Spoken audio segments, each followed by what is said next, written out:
Hi there. Welcome. I hope you're ready to relax, sleep, and dream. Here, we'll take you on gentle journeys through soothing stories, designed to calm your mind and help you unwind. So, get comfortable, close your eyes, and let your thoughts float away as you prepare for a peaceful night's sleep.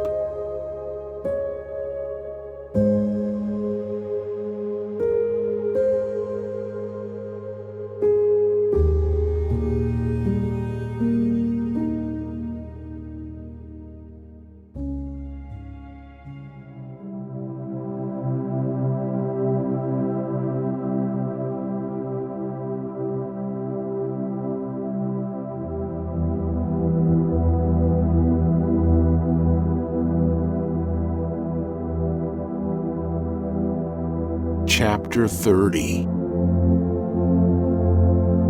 And when Rachel saw that she bare Jacob no children, Rachel envied her sister, and she said unto Jacob, Give me children, or else I die.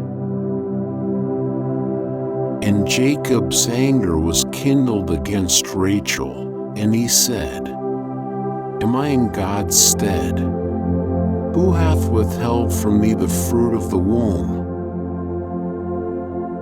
And she said, Behold, my maid Bilhah, go in unto her, that she may bear upon my knees, and I also may obtain children by her. And she gave him Bilhah her handmaid to wife, and Jacob went in unto her. And Bilhah conceived, and bare Jacob a son. And Rachel said, God hath judged me, and hath also heard my voice, and hath given me a son. Therefore called she his name Dan. And Bilhah Rachel's handmaid conceived again, and bare Jacob a second son. And Rachel said, With mighty wrestlings have I wrestled with my sister, and have prevailed, and she called his name Naphtali. When Leah saw that she had left off bearing, she took Zilpah her handmaid, and gave her to Jacob to wife. And Zilpah Leah's handmaid bare Jacob a son. And Leah said, Fortunate. And she called his name Gad. And Zilpah Leah's handmaid bare Jacob a second son. And Leah said, Happy am I, for the daughters will call me happy, and she called his name Asher. And Reuben went in the days of wheat harvest, and found mandrakes in the field, and brought them unto his mother Leah. Then Rachel said to Leah, Give me, I pray thee, of thy son's mandrakes. And she said unto her, Is it a small matter that thou hast taken away my husband? And wouldest thou take away my son's mandrakes also? And Rachel said, Therefore he shall lie with thee tonight for thy son's mandrakes. And Jacob came from the field in the evening, and Leah went out to meet him, and said, Thou must come in unto me, for I have surely hired thee with my son's mandrakes. and he lay with her that night. And God hearkened unto Leah, and she conceived, and bare Jacob a fifth son.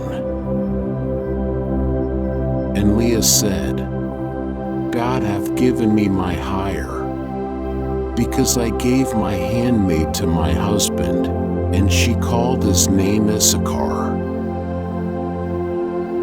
And Leah conceived again, and bare a sixth son to Jacob. And Leah said, God hath endowed me with a good dowry. Now will my husband dwell with me, because I have borne him 6 sons. And she called his name Zebulun. And afterward she bare a daughter, and called her name Dinah. And God remembered Rachel, and God hearkened to her, and opened her womb. And she conceived, and bare a son, and said, God hath taken away my reproach. And she called his name Joseph, saying, Jehovah add to me another son.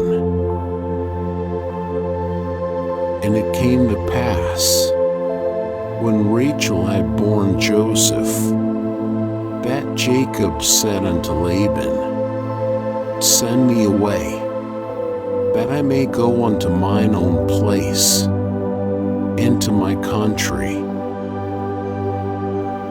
Give me my wives and my children for whom I have served thee, and let me go, for thou knowest my service wherewith I have served thee. And Laban said unto him, If now I have found favor in thine eyes, tarry, for I have divined that Jehovah hath blessed me for thy sake.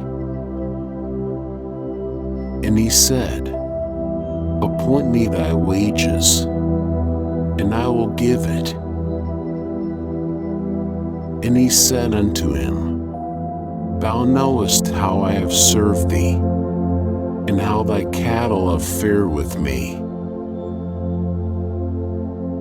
For it was little which thou hadst before I came, and it hath increased unto a multitude. And Jehovah hath blessed thee whithersoever I turned. And now when shall I provide for mine own house also? And he said, What shall I give thee? And Jacob said, Thou shalt not give me aught. If thou wilt do this thing for me, I will again feed thy flock and keep it. I will pass through all thy flock today, removing from thence every speckled and spotted one, and every black one among the sheep, and the spotted and speckled among the goats, and of such shall be my hire. So shall my righteousness answer for me hereafter, when thou shalt come concerning my hire that is before thee, every one that is not speckled and spotted among the goats, and black among the sheep, that, if found with me, shall be counted stolen. And Laban said, Behold, I would it might be according to thy word. And he removed that day the he-goats that were ring-streaked and spotted, and all the she-goats that were speckled and spotted, every one that had white in it, and all the black ones among the sheep, and gave them into the hand of his sons. And he set 3 days' journey betwixt himself and Jacob fed the rest of Laban's flocks. And Jacob took him rods of fresh poplar, and of the almond and of the plane tree, and peeled white streaks in them, and made the white appear which was in the rods. And he set the rods which he had peeled over against the flocks in the gutters and the watering troughs where the flocks came to drink. And they conceived when they came to drink. And the flocks conceived before the rods. And the flocks brought forth ring-streaked, speckled, and spotted. And Jacob separated the lambs, and set the faces of the flocks toward the ring-streaked, and all the black in the flock of Laban. And he put his own droves apart, and put them not unto Laban's flock.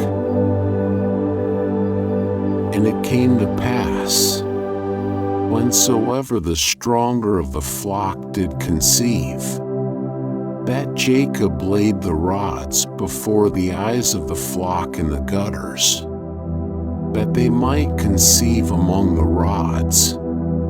But when the flock were feeble, he put them not in, so the feebler were Laban's, and the stronger Jacob's. And the man increased exceedingly, and had large flocks, and maidservants and menservants, and camels and asses. Chapter 31. And he heard the words of Laban's sons, saying, Jacob hath taken away all that was our father's, and of that which was our father's hath he gotten all this glory.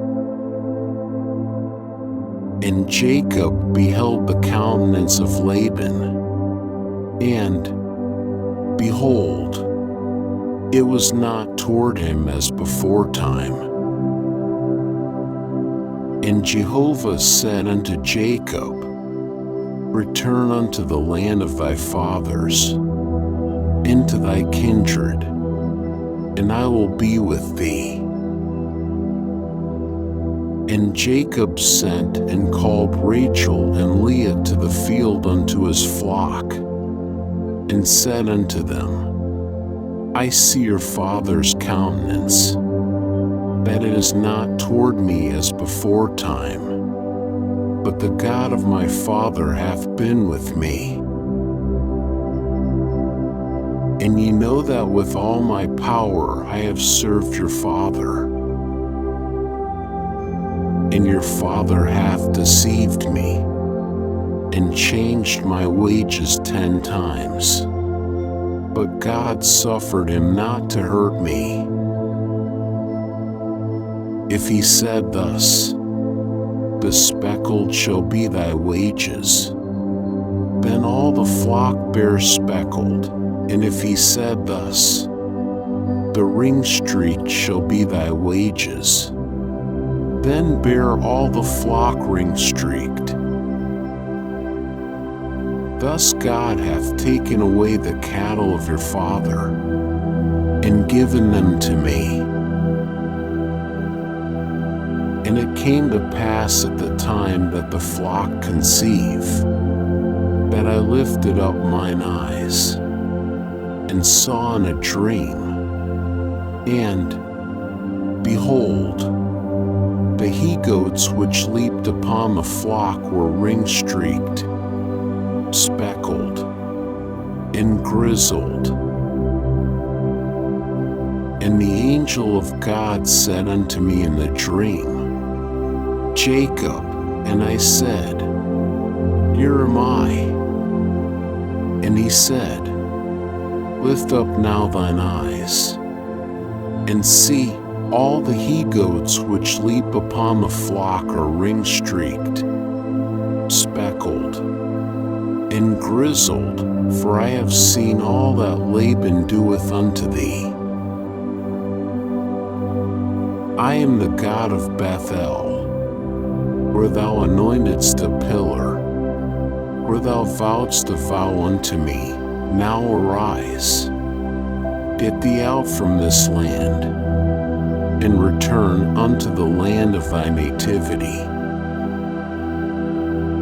And Rachel and Leah answered and said unto him, Is there yet any portion or inheritance for us in our father's house? Are we not accounted by him as foreigners? For he hath sold us, and hath also quite devoured our money. For all the riches which God hath taken away from our father, that is ours and our children's. Now then, whatsoever God hath said unto thee, do. Then Jacob rose up, and set his sons and his wives upon the camels, and he carried away all his cattle, and all his substance which he had gathered, the cattle of his getting, which he had gathered in Paddan Aram, to go to Isaac his father unto the land of Canaan. Now Laban was gone to shear his sheep, and Rachel stole the teraphim that were her father's. And Jacob stole away unawares to Laban the Syrian, in that he told him not that he fled. So he fled with all that he had, and he rose up, and passed over the river, and set his face toward the mountain of Gilead. And it was told Laban on the third day that Jacob was fled. And he took his brethren with him, and pursued after him 7 days' journey. And he overtook him in the mountain of Gilead. And God came to Laban the Syrian in a dream of the night, and said unto him, Take heed to thyself that thou speak not to Jacob either good or bad. And Laban came up with Jacob.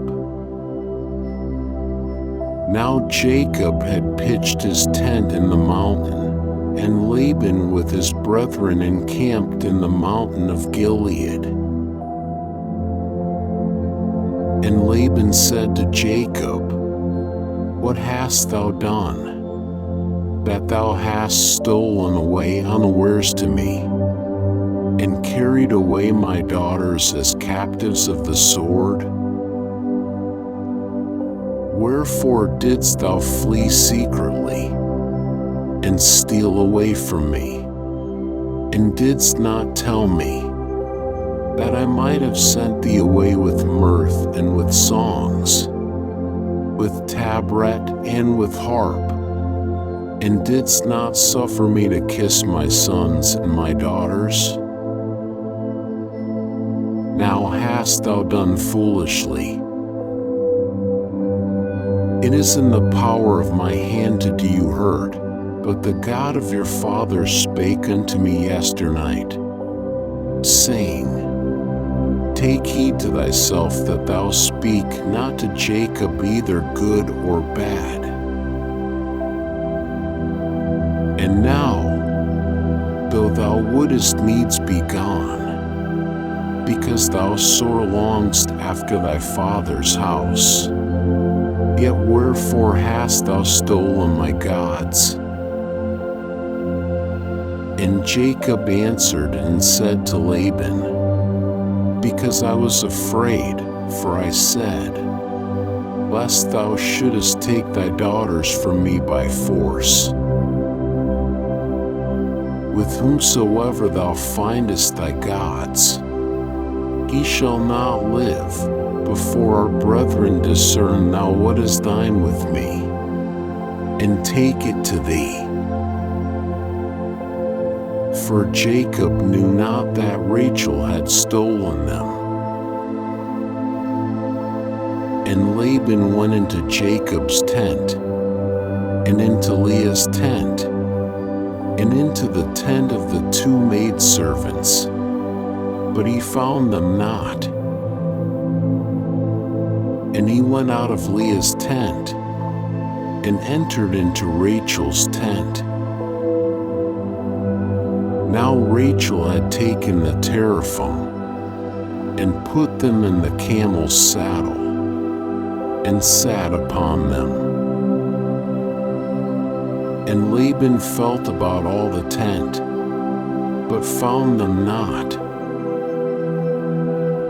And she said to her father, Let not my lord be angry that I cannot rise up before thee, for the manner of women is upon me.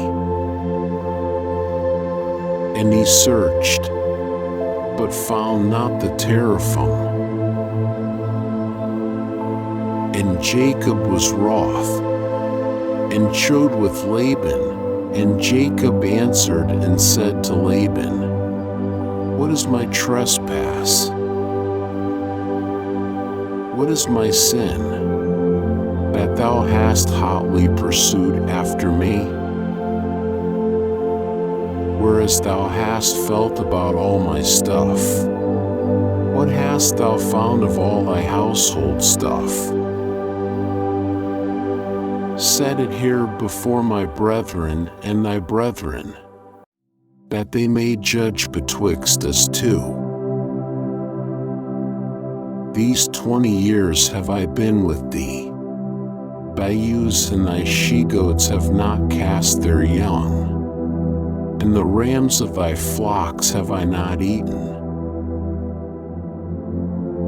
That which was torn of beasts I brought not unto thee. I bear the loss of it. Of my hand didst thou require it, whether stolen by day or stolen by night. Thus I was. In the day the drought consumed me, and the frost by night, and my sleep fled from mine eyes. These 20 years have I been in thy house. I served thee 14 years for thy 2 daughters, and 6 years for thy flock, and thou hast changed my wages 10 times. Except the God of my father, the God of Abraham, and the fear of Isaac, had been with me, surely now hadst thou sent me away empty. God hath seen mine affliction and the labor of my hands, and rebuked thee yesternight.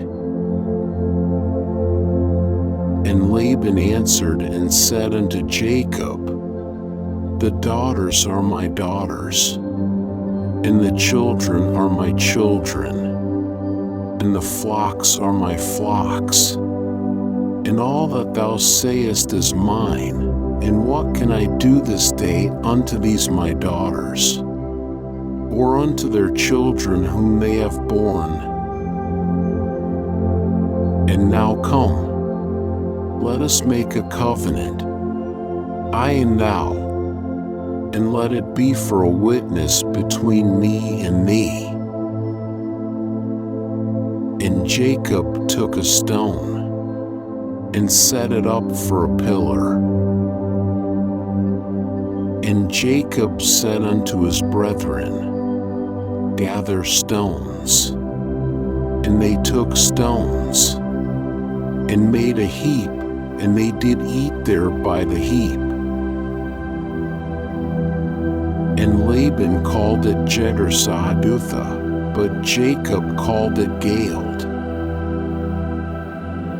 And Laban said, This heap is witness between me and thee this day. Therefore was the name of it called Galeed and Mizpah. For he said, Jehovah watch between me and thee, when we are absent one from another. If thou shalt afflict my daughters, and if thou shalt take wives besides my daughters, no man is with us. See, God is witness betwixt me and thee. And Laban said to Jacob, Behold this heap, and behold the pillar, which I have set betwixt me and thee. This heap be witness, and the pillar be witness, that I will not pass over this heap to thee, and that thou shalt not pass over this heap and this pillar unto me, for harm. The God of Abraham, and the God of Nahor, the God of their father, judge betwixt us. And Jacob swore by the fear of his father Isaac.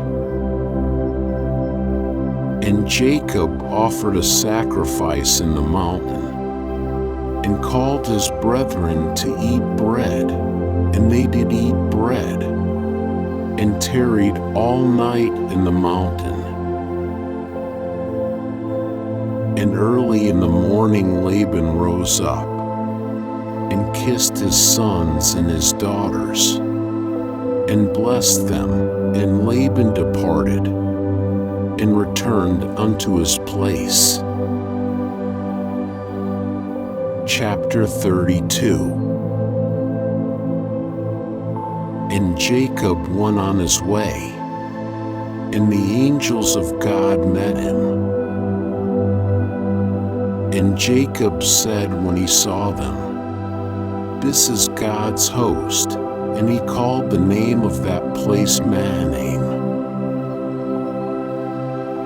And Jacob sent messengers before him to Esau his brother unto the land of Seir, the field of Edom.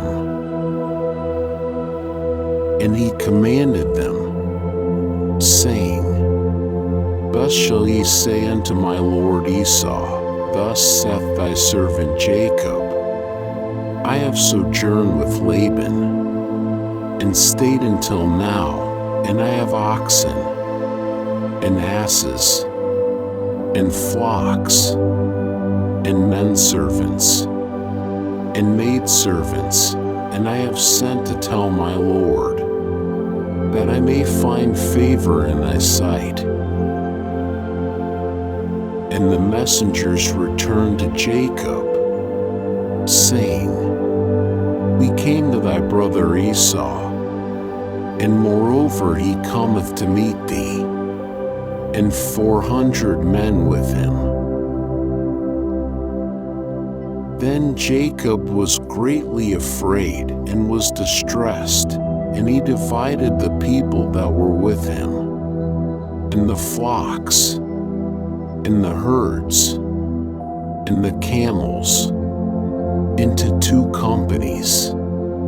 And he said, If Esau come to the one company, and smite it, then the company which is left shall escape.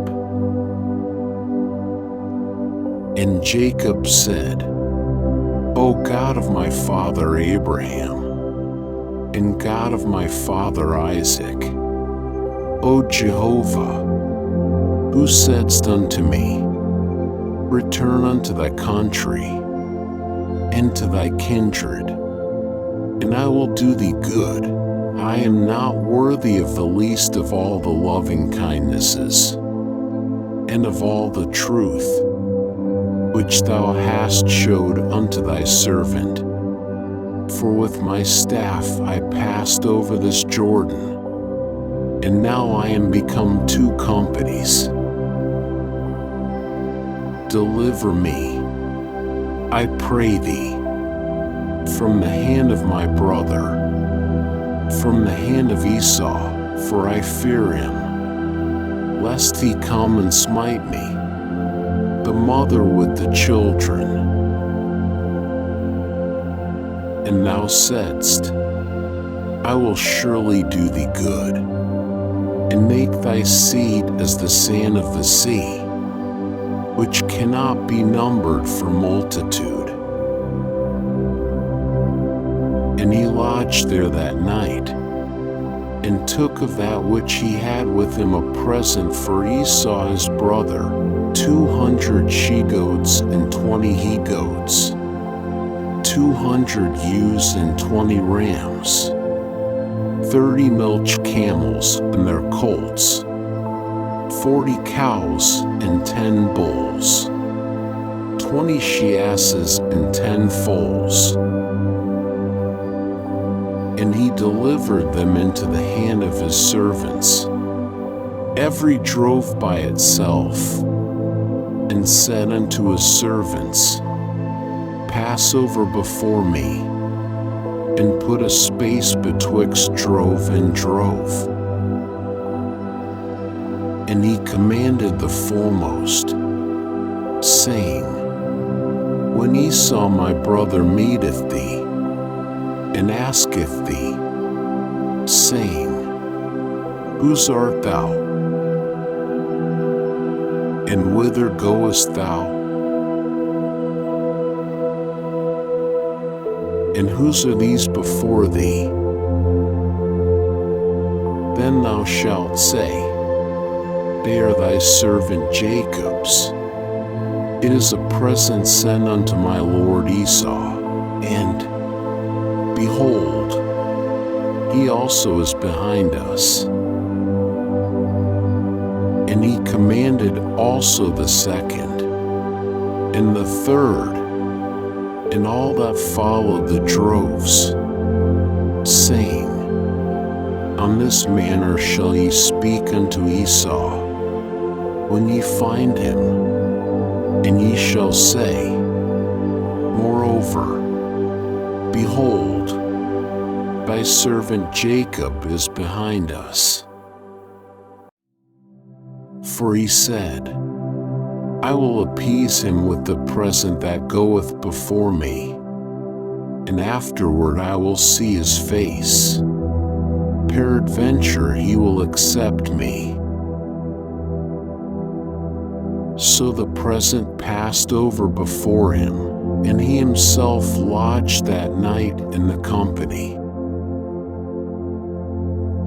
And he rose up that night, and took his 2 wives, and his 2 handmaids, and his 11 children, and passed over the ford of the Jabbok. And he took them, and sent them over the stream, and sent over that which he had. And Jacob was left alone, and there wrestled a man with him until the breaking of the day.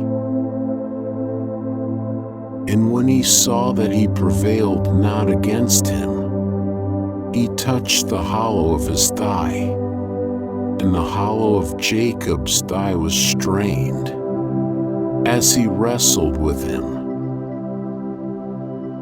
And he said, Let me go, for the day breaketh. And he said, I will not let thee go, except thou bless me. And he said unto him, What is thy name? And he said, Jacob. And he said, Thy name shall be called no more Jacob, but Israel, for thou hast striven with God and with men, and hast prevailed. And Jacob asked him, and said, Tell me, I pray thee, thy name. And he said, Wherefore is it that thou dost ask after my name? And he blessed him there. And Jacob called the name of the place Peniel, for, said he, I have seen God face to face, and my life is preserved. And the sun rose upon him as he passed over Peniel, and he limped upon his thigh. Therefore the children of Israel eat not the sinew of the hip which is upon the hollow of the thigh, unto this day, because he touched the hollow of Jacob's thigh and the sinew of the hip. Chapter 33. And Jacob lifted up his eyes, and looked, and, behold, Esau was coming, and with him 400 men. And he divided the children unto Leah, and unto Rachel, and unto the 2 handmaids. And he put the handmaids and their children foremost, and Leah and her children after, and Rachel and Joseph hindermost. And he himself passed over before them, and bowed himself to the ground 7 times, until he came near to his brother. And Esau ran to meet him, and embraced him, and fell on his neck, and kissed him, and they wept. And he lifted up his eyes, and saw the women and the children, and said, Who are these with thee? And he said, The children whom God hath graciously given thy servant. Then the handmaids came near, they and their children, and they bowed themselves. And Leah also and her children came near, and bowed themselves, and after came Joseph near and Rachel, and they bowed themselves. And he said, What meanest thou by all this company which I met? And he said, To find favor in the sight of my Lord. And Esau said, I have enough, my brother, let that which thou hast be thine. And Jacob said, Nay, I pray thee, if now I have found favor in thy sight, then receive my present at my hand, forasmuch as I have seen thy face, as one seeth the face of God, and thou wast pleased with me. Take, I pray thee, my gift that is brought to thee, because God hath dealt graciously with me, and because I have enough. And he urged him, and he took it. And he said, Let us take our journey, and let us go, and I will go before thee. And he said unto him, My Lord knoweth that the children are tender, and that the flocks and herds with me have their young, and if they overdrive them one day, all the flocks will die. Let my Lord, I pray thee, pass over before his servant, and I will lead on gently, according to the pace of the cattle that are before me, and according to the pace of the children, until I come unto my lord unto Seir. And Esau said, Let me now leave with thee some of the folk that are with me. And he said, What needeth it? Let me find favor in the sight of my lord. So Esau returned that day on his way unto Seir. And Jacob journeyed to Succoth, and built him a house, and made booths for his cattle. Therefore the name of the place is called Succoth. And Jacob came in peace to the city of Shechem, which is in the land of Canaan, when he came from Paddan Aram, and encamped before the city. And he bought the parcel of ground where he had spread his tent at the hand of the children of Hamor, Shechem's father, for 100 pieces of money. And he erected there an altar, and called it El-Elohe-Israel.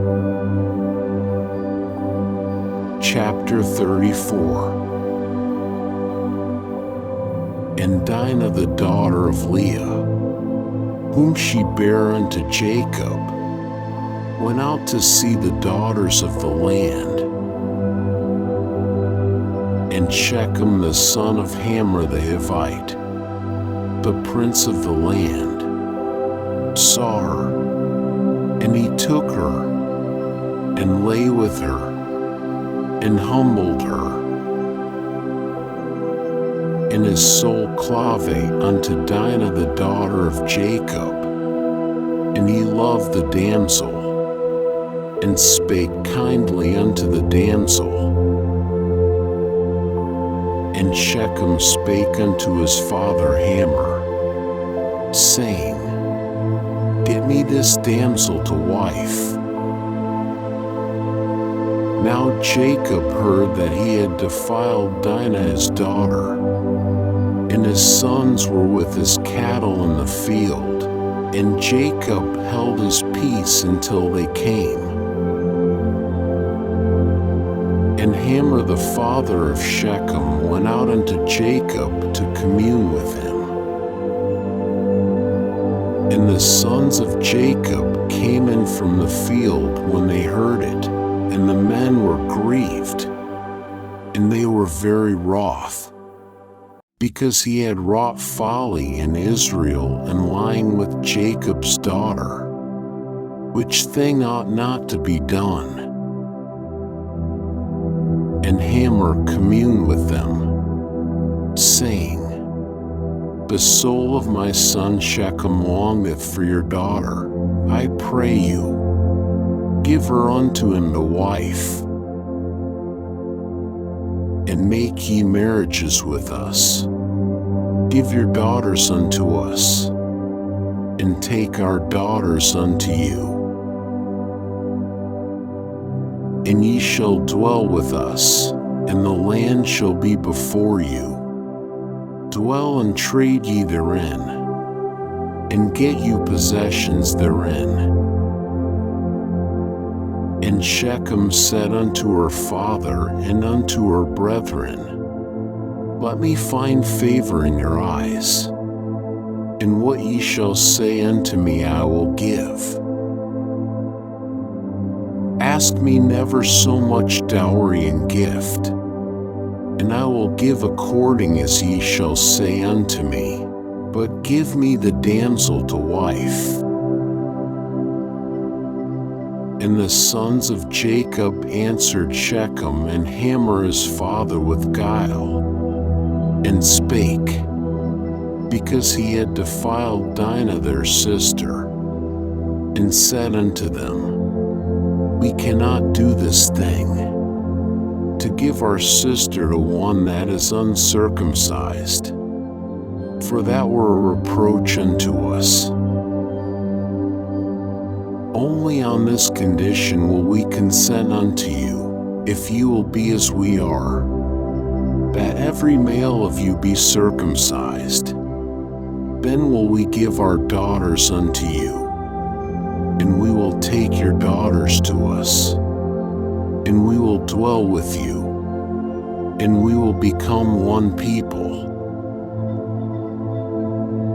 But if you will not hearken unto us, to be circumcised, then will we take our daughter, and we will be gone. And their words pleased Hamor, and Shechem Hamor's son. And the young man deferred not to do the thing, because he had delight in Jacob's daughter, and he was honored above all the house of his father. And Hamor and Shechem his son came unto the gate of their city, and communed with the men of their city, saying, These men are peaceable with us, therefore let them dwell in the land, and trade therein.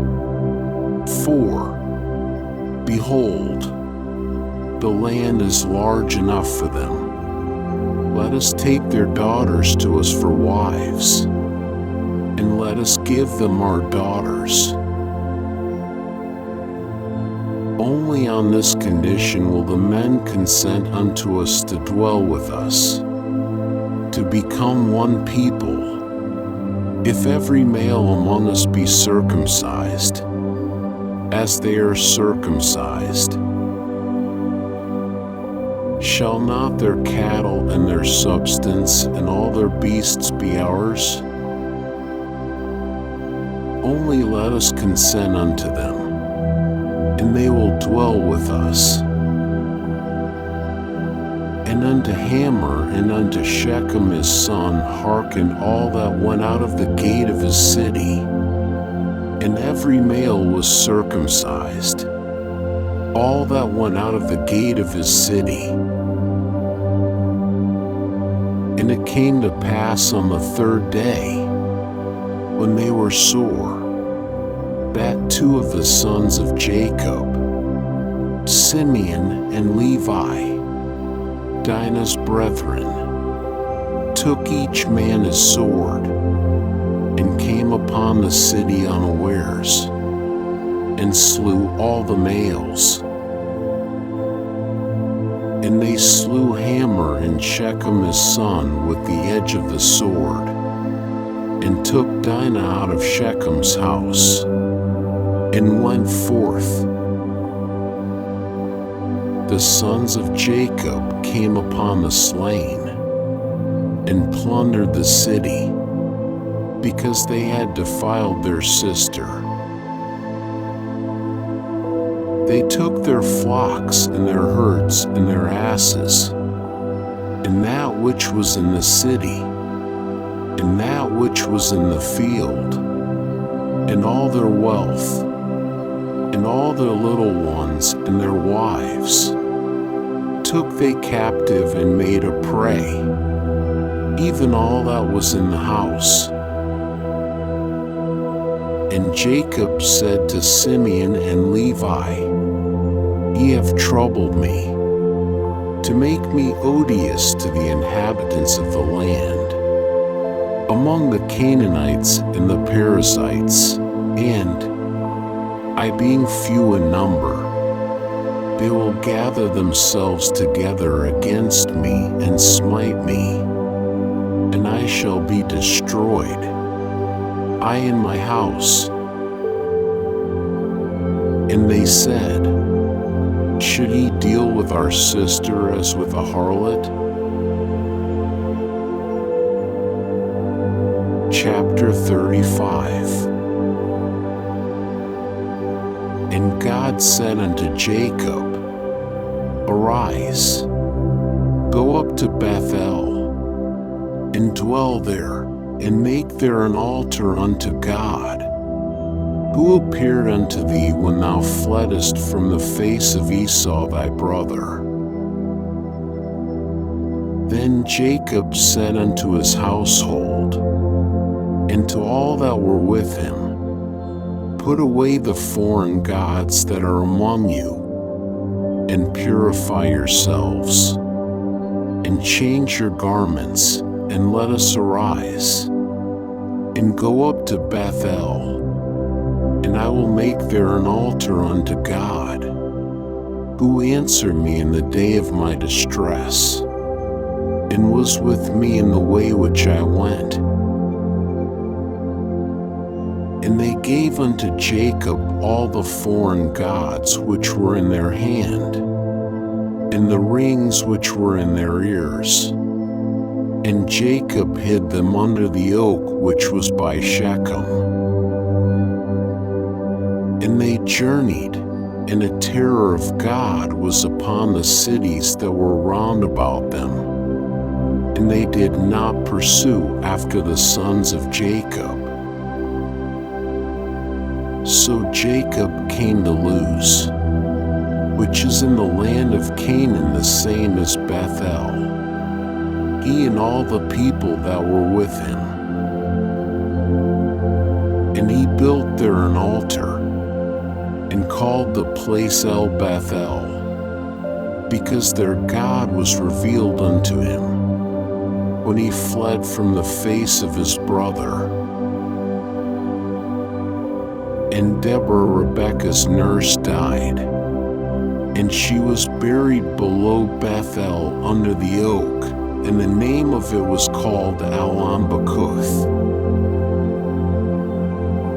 And God appeared unto Jacob again, when he came from Paddan Aram, and blessed him. And God said unto him, Thy name is Jacob, thy name shall not be called any more Jacob, but Israel shall be thy name. And he called his name Israel. And God said unto him, I am God Almighty, be fruitful and multiply. A nation and a company of nations shall be of thee, and kings shall come out of thy loins. And the land which I gave unto Abraham and Isaac, to thee I will give it, and to thy seed after thee will I give the land. And God went up from him in the place where he spake with him. And Jacob set up a pillar in the place where he spake with him, a pillar of stone, and he poured out a drink offering thereon, and poured oil thereon. And Jacob called the name of the place where God spake with him, Bethel. And they journeyed from Bethel, and there was still some distance to come to Ephrath, and Rachel travailed, and she had hard labor. And it came to pass, when she was in hard labor, that the midwife said unto her, Fear not, for now thou shalt have another son. And it came to pass, as her soul was departing, for she died, that she called his name Ben-Oni, but his father called him Benjamin. And Rachel died, and was buried in the way to Ephrath, the same as Bethlehem. And Jacob set up a pillar upon her grave, the same as the pillar of Rachel's grave unto this day. And Israel journeyed, and spread his tent beyond the tower of Eder. And it came to pass, while Israel dwelt in that land, That Reuben went and lay with Bilhah his father's concubine, and Israel heard of it. Now the sons of Jacob were 12, the sons of Leah, Reuben, Jacob's firstborn, and Simeon, and Levi, and Judah, and Issachar, and Zebulun, the sons of Rachel, Joseph and Benjamin, and the sons of Bilhah, Rachel's handmaid, Dan and Naphtali, and the sons of Zilpah, Leah's handmaid, Gad and Asher. These are the sons of Jacob that were born to him in Paddan Aram. And Jacob came unto Isaac his father to Mamre, to Kiriath-arba, the same as Hebron, where Abraham and Isaac sojourned. And the days of Isaac were 180 years. And Isaac gave up the ghost, and died, and was gathered unto his people, old and full of days, and Esau and Jacob his sons buried him. Chapter 36. Now these are the generations of Esau, the same as Edom. Esau took his wives of the daughters of Canaan, Adah the daughter of Elon the Hittite, and Oholibamah the daughter of Anah, the daughter of Zibeon the Hivite, and Basemath Ishmael's daughter, sister of Nebaioth. And Adah bare to Esau Eliphaz, and Basemath bare Reuel, and Oholibamah bare Jush, and Jalom, and Korah. These are the sons of Esau that were born unto him in the land of Canaan. And Esau took his wives, and his sons, and his daughters, and all the souls of his house, and his cattle, and all his beasts, and all his possessions, which he had gathered in the land of Canaan, and went into a land away from his brother Jacob. For their substance was too great for them to dwell together, and the land of their sojournings could not bear them because of their cattle. And Esau dwelt in Mount Seir. Esau is Edom. And these are the generations of Esau, the father of the Edomites in Mount Seir. These are the names of Esau's sons: Eliphaz the son of Adah, the wife of Esau; Reuel the son of Basemath, the wife of Esau. And the sons of Eliphaz were Teman, Omar, Zepho, and Gatam, and Kenaz. And Timnah was concubine to Eliphaz, Esau's son, and she bare to Eliphaz Amalek. These are the sons of Adah, Esau's wife.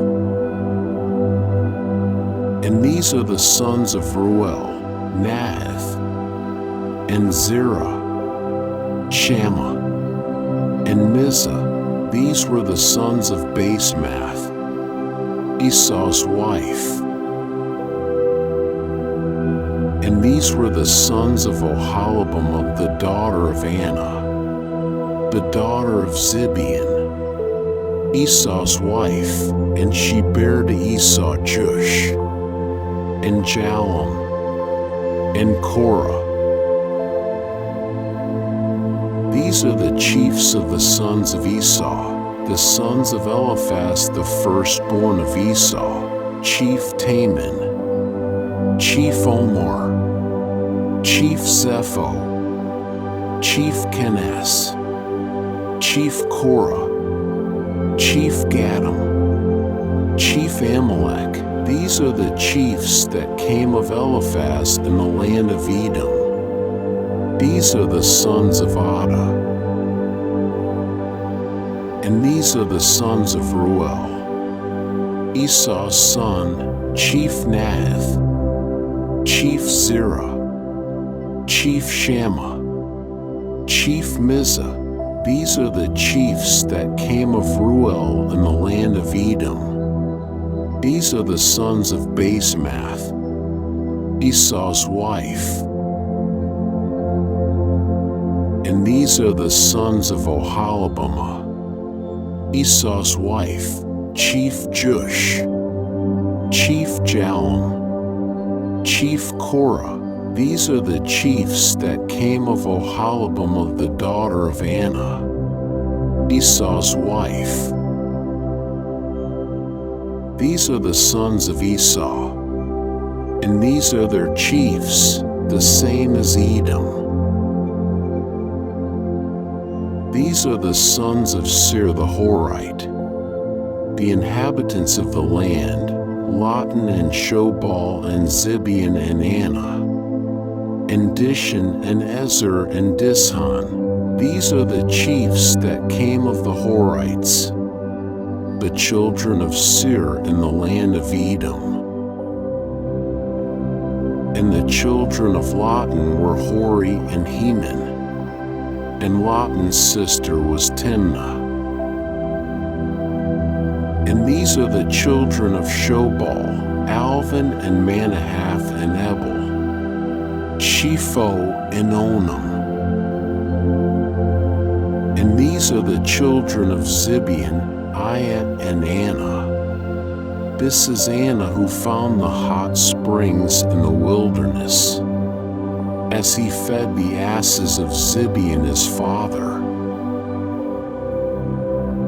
And these are the children of Anna: Dishon and Oholibamah, the daughter of Anna. And these are the children of Dishon: Hemdan and Eshban and Ithran and Cheran. These are the children of Ezer: Bilhan and Zavan and Akan.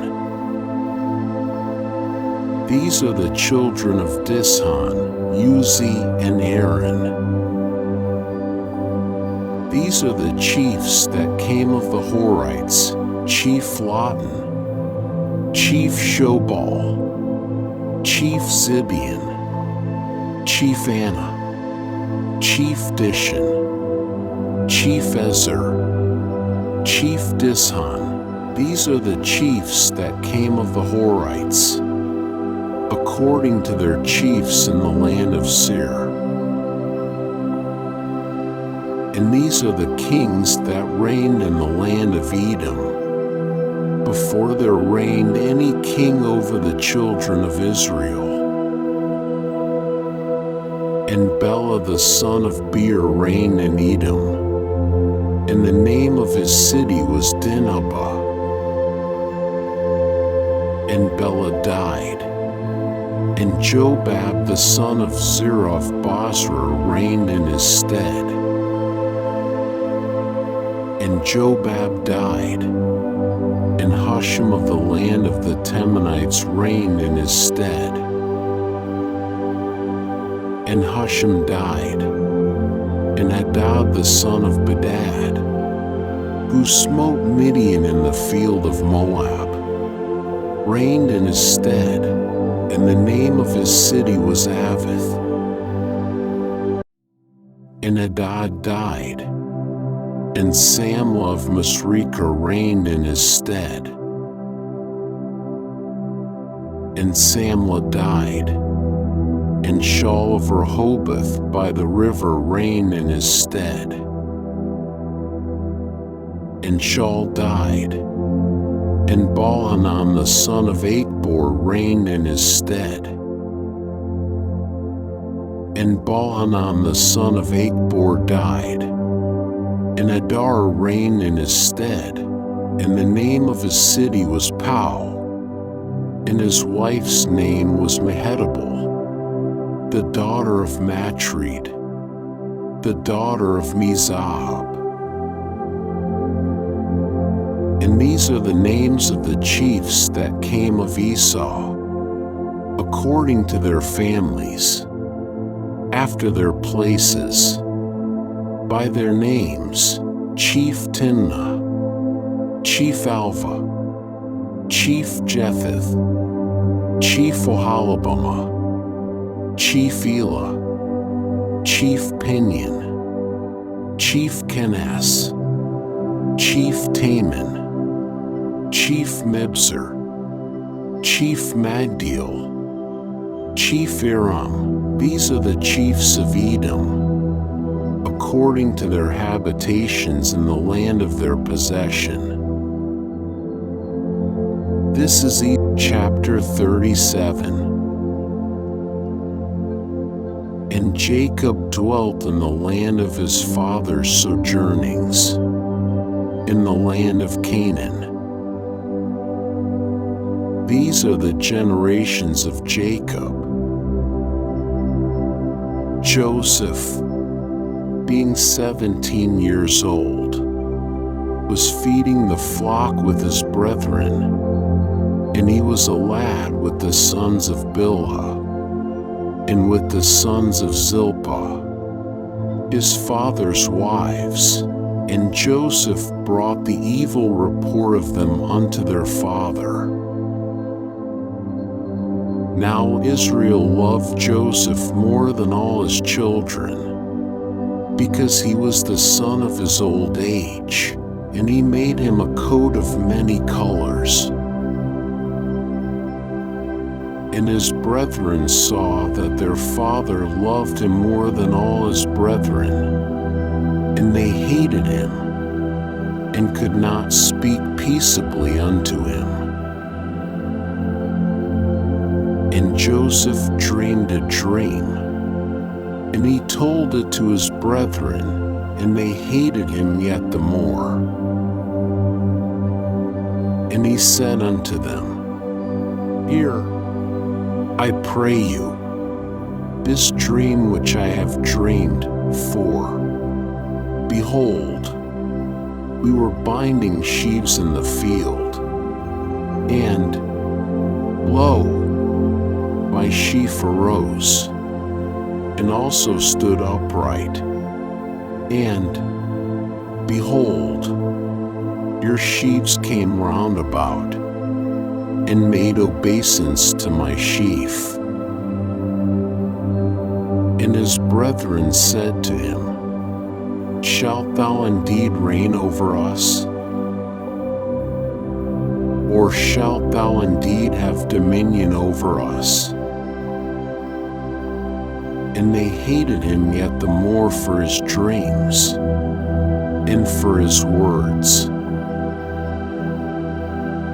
And he dreamed yet another dream, and told it to his brethren, and said, Behold, I have dreamed yet a dream, and, behold, the sun and the moon and 11 stars made obeisance to me.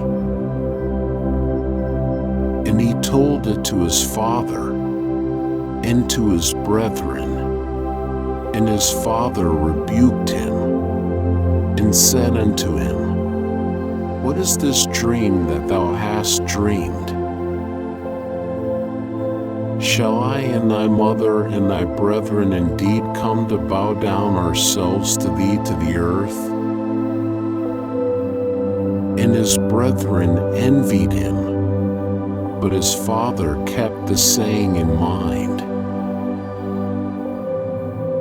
And his brethren went to feed their father's flock in Shechem. And Israel said unto Joseph, Are not thy brethren feeding the flock in Shechem? Come, and I will send thee unto them. And he said to him, Here am I. And he said to him, Go now, see whether it is well with thy brethren, and well with the flock, and bring me word again. So he sent him out of the vale of Hebron, and he came to Shechem. And a certain man found him, and, behold, he was wandering in the field, and the man asked him, saying, What seekest thou? And he said, I am seeking my brethren. Tell me, I pray thee, where they are feeding the flock. And the man said, They are departed hence, for I heard them say, Let us go to Dothan. And Joseph went after his brethren, and found them in Dothan. And they saw him afar off, and before he came near unto them, they conspired against him to slay him. And they said one to another, Behold, this dreamer cometh. Come now therefore, and let us slay him, and cast him into one of the pits. And we will say, An evil beast hath devoured him, and we shall see what will become of his dreams. And Reuben heard it, and delivered him out of their hand, and said, Let us not take his life. And Reuben said unto them, Shed no blood. Cast him into this pit that is in the wilderness, but lay no hand upon him, that he might deliver him out of their hand, to restore him to his father. And it came to pass, when Joseph was come unto his brethren, that they stripped Joseph of his coat, the coat of many colors that was on him. And they took him, and cast him into the pit, and the pit was empty. There was no water in it. And they sat down to eat bread, and they lifted up their eyes and looked, and, behold, a caravan of Ishmaelites was coming from Gilead, with their camels bearing spicery and balm and myrrh, going to carry it down to Egypt. And Judah said unto his brethren, What profit is it if we slay our brother and conceal his blood? Come, and let us sell him to the Ishmaelites, and let not our hand be upon him. For he is our brother, our flesh. And his brethren hearkened unto him. And there passed by Midianites, merchantmen, and they drew and lifted up Joseph out of the pit, and sold Joseph to the Ishmaelites for 20 pieces of silver. And they brought Joseph into Egypt. And Reuben returned unto the pit, and, behold, Joseph was not in the pit, and he rent his clothes. And he returned unto his brethren, and said, The child is not, and I whither shall I go? And they took Joseph's coat and killed a he-goat and dipped the coat in the blood. And they sent the coat of many colors, and they brought it to their father and said, This have we found. Know now whether it is thy son's coat or not. And he knew it, and said, It is my son's coat. An evil beast hath devoured him. Joseph is without doubt torn in pieces. And Jacob rent his garments, and put sackcloth upon his loins, and mourned for his son many days. And all his sons and all his daughters rose up to comfort him, but he refused to be comforted. And he said, For I will go down to Sheol to my son mourning. And his father wept for him.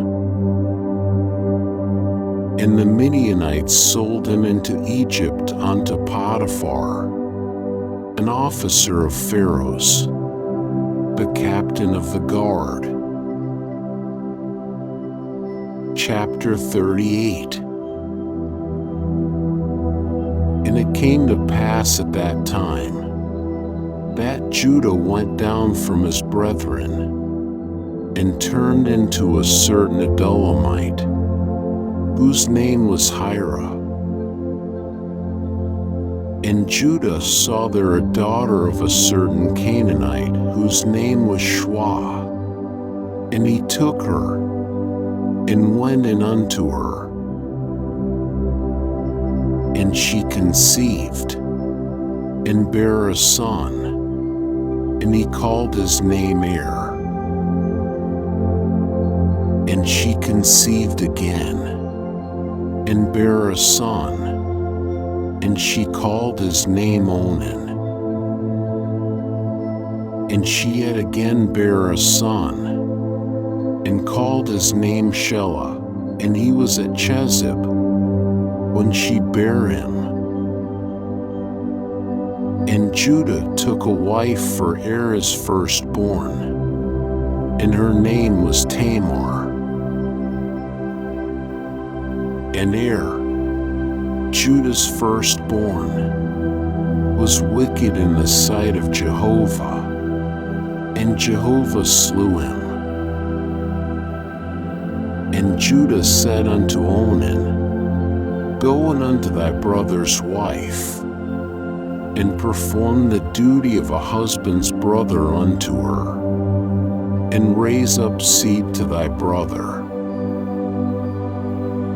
And Onan knew that the seed would not be his. And it came to pass, when he went in unto his brother's wife, that he spilled it on the ground, lest he should give seed to his brother. And the thing which he did was evil in the sight of Jehovah, and he slew him also. Then said Judah to Tamar his daughter-in-law, Remain a widow in thy father's house, till Shelah my son be grown up. For he said, Lest he also die, like his brethren. And Tamar went and dwelt in her father's house. And in process of time Shua's daughter, the wife of Judah, died, and Judah was comforted, and went up unto his sheep shearers to Timnah, he and his friend Hira the Adullamite. And it was told Tamar, saying, Behold, thy father-in-law goeth up to Timnah to shear his sheep. And she put off from her the garments of her widowhood, and covered herself with her veil, and wrapped herself, and sat in the gate of Enaim, which is by the way to Timnah, for she saw that Shelah was grown up, and she was not given unto him to wife. When Judah saw her, he thought her to be a harlot, for she had covered her face. And he turned unto her by the way, and said, Come, I pray thee, let me come in unto thee, for he knew not that she was his daughter-in-law. And she said, What wilt thou give me, that thou mayest come in unto me? And he said, I will send thee a kid of the goats from the flock. And she said, Wilt thou give me a pledge, till thou send it? And he said, What pledge shall I give thee? And she said, Thy signet and thy cord, and thy staff that is in thy hand. And he gave them to her, and came in unto her, and she conceived by him. And she arose, and went away, and put off her veil from her, and put on the garments of her widowhood. And Judah sent the kid of the goats by the hand of his friend the Adullamite, to receive the pledge from the woman's hand, but he found her not. Then he asked the men of her place, saying, Where is the prostitute that was at Enaim by the wayside? And they said, There hath been no prostitute here. And he returned to Judah, and said, I have not found her. And also the men of the place said, There hath been no prostitute here. And Judah said, Let her take it to her, lest we be put to shame. Behold, I sent this kid, and thou hast not found her.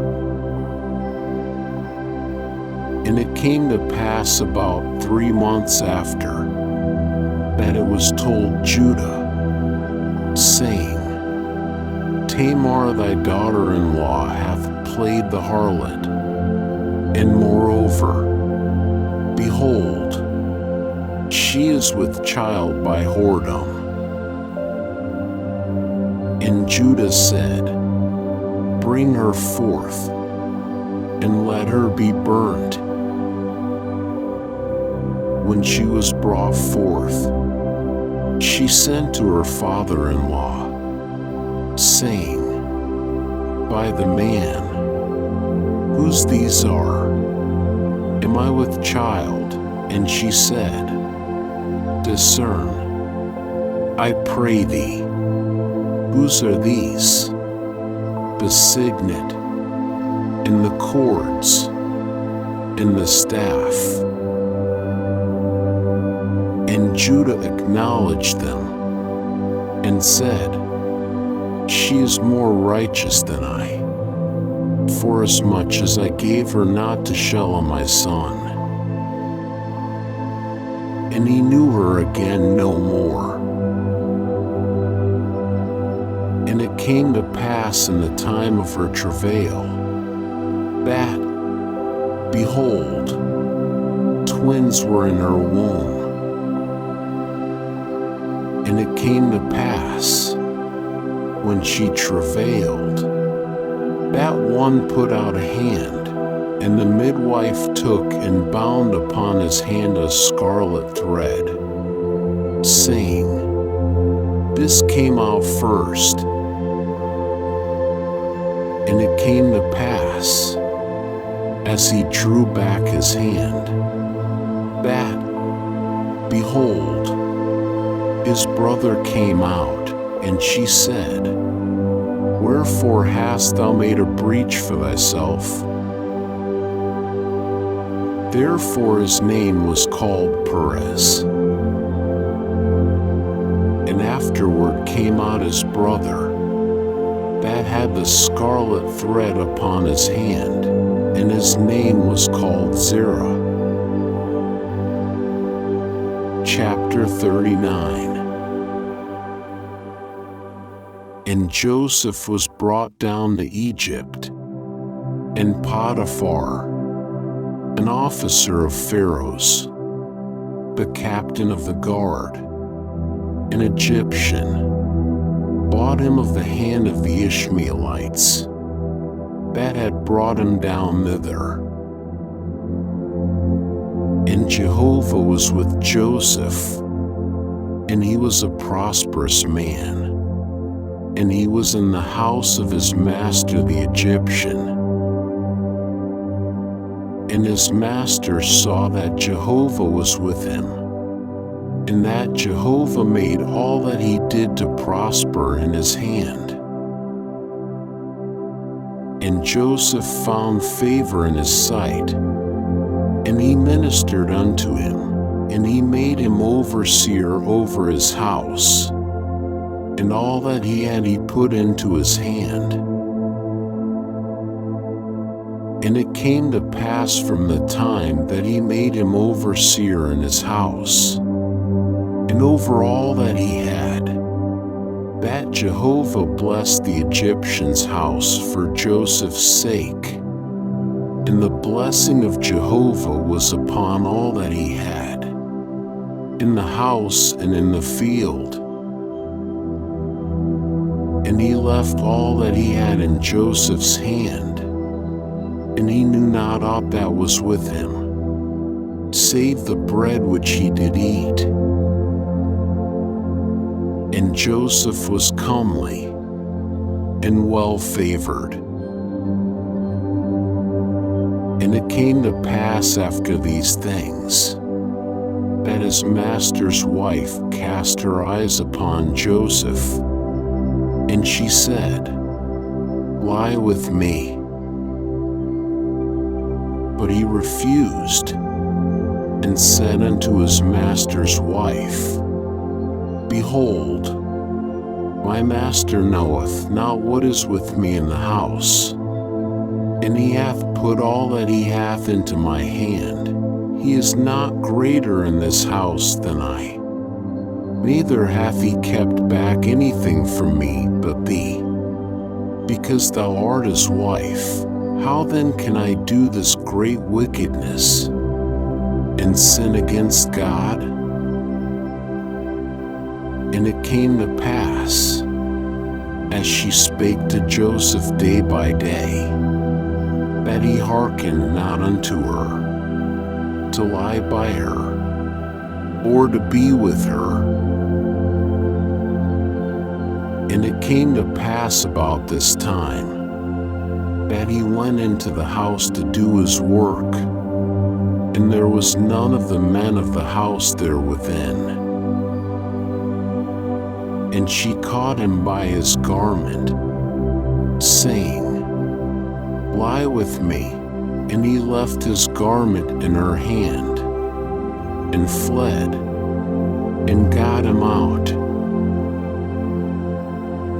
And it came to pass, when she saw that he had left his garment in her hand, and was fled forth, that she called unto the men of her house, and spake unto them, saying, See, he hath brought in a Hebrew unto us to mock us.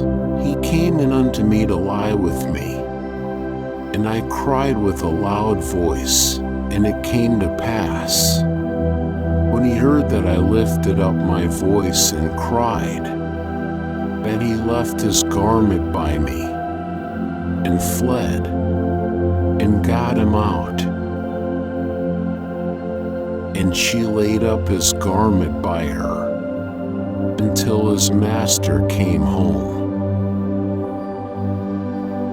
And she spake unto him according to these words, saying, The Hebrew servant, whom thou hast brought unto us, came in unto me to mock me, and it came to pass, as I lifted up my voice and cried, that he left his garment by me, and fled out.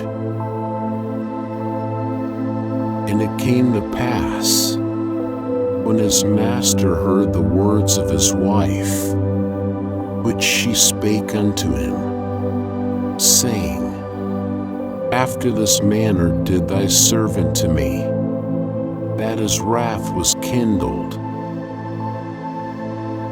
And Joseph's master took him, and put him into the prison, the place where the king's prisoners were bound, and he was there in the prison. But Jehovah was with Joseph, and showed kindness unto him, and gave him favor in the sight of the keeper of the prison. And the keeper of the prison committed to Joseph's hand all the prisoners that were in the prison, and whatsoever they did there, he was the doer of it.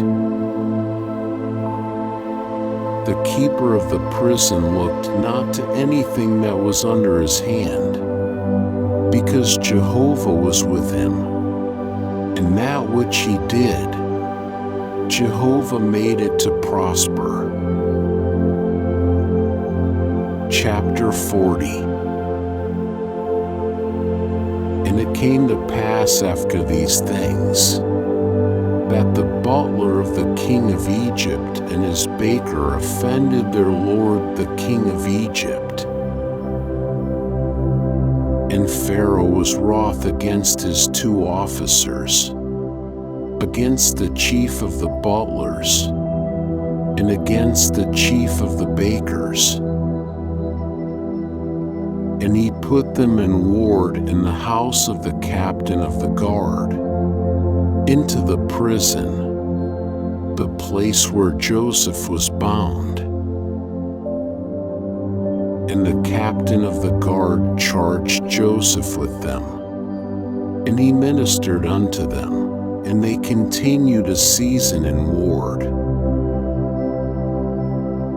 And they dreamed a dream, both of them, each man his dream, in one night, each man according to the interpretation of his dream, the butler and the baker of the king of Egypt, who were bound in the prison. And Joseph came in unto them in the morning, and saw them, and, behold, they were sad. And he asked Pharaoh's officers that were with him in ward in his master's house, saying, Wherefore look ye so sad today? And they said unto him, We have dreamed a dream, and there is none that can interpret it. And Joseph said unto them, Do not interpretations belong to God? Tell it me, I pray you. And the chief butler told his dream to Joseph, and said to him, In my dream, behold, a vine was before me, and in the vine were 3 branches, and it was as though it budded, and its blossoms shot forth, and the clusters thereof brought forth ripe grapes, and Pharaoh's cup was in my hand. And I took the grapes, and pressed them into Pharaoh's cup, and I gave the cup into Pharaoh's hand. And Joseph said unto him, This is the interpretation of it. The 3 branches are 3 days. Within yet 3 days shall Pharaoh lift up thy head, and restore thee unto thine office, and thou shalt give Pharaoh's cup into his hand, after the former manner when thou wast his butler. But have me in thy remembrance when it shall be well with thee, and show kindness, I pray thee, unto me, and make mention of me unto Pharaoh, and bring me out of this house, for indeed I was stolen away out of the land of the Hebrews, and here also have I done nothing that they should put me into the dungeon. When the chief baker saw that the interpretation was good, he said unto Joseph, I also was in my dream, and, behold, 3 baskets of white bread were on my head, and in the uppermost basket there was of all manner of baked food for Pharaoh. And the birds did eat them out of the basket upon my head. And Joseph answered and said, This is the interpretation thereof. The 3 baskets are 3 days. Within yet 3 days shall Pharaoh lift up thy head from off thee, and shall hang thee on a tree, and the birds shall eat thy flesh from off thee. And it came to pass the 3rd day, which was Pharaoh's birthday, that he made a feast unto all his servants, and he lifted up the head of the chief butler and the head of the chief baker among his servants. And he restored the chief butler unto his butlership again. And he gave the cup into Pharaoh's hand, but he hanged the chief baker, as Joseph had interpreted to them. Yet did not the chief butler remember Joseph, but forgat him. Chapter 41. And it came to pass at the end of 2 full years, that Pharaoh dreamed, and, behold, he stood by the river. And, behold, there came up out of the river 7 kine, well-favored and fat-fleshed, and they fed in the reed grass. And, behold, 7 other kine came up after them out of the river, ill-favored and lean-fleshed, and stood by the other kine upon the brink of the river. And the ill-favored and lean-fleshed kine did eat up the 7 well-favored and fat kine. So Pharaoh awoke, and he slept and dreamed a 2nd time, and, behold, 7 ears of grain came up upon one stalk, rank and good. And, behold, 7 ears, thin and blasted with the east wind, sprung up after them,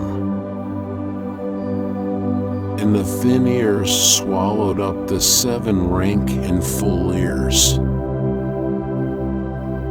And Pharaoh awoke, and, behold, it was a dream.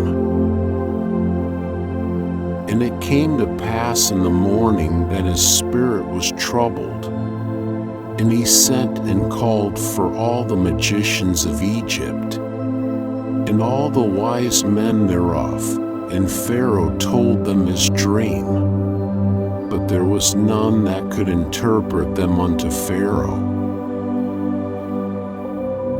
Then spake the chief butler unto Pharaoh, saying, I do remember my faults this day.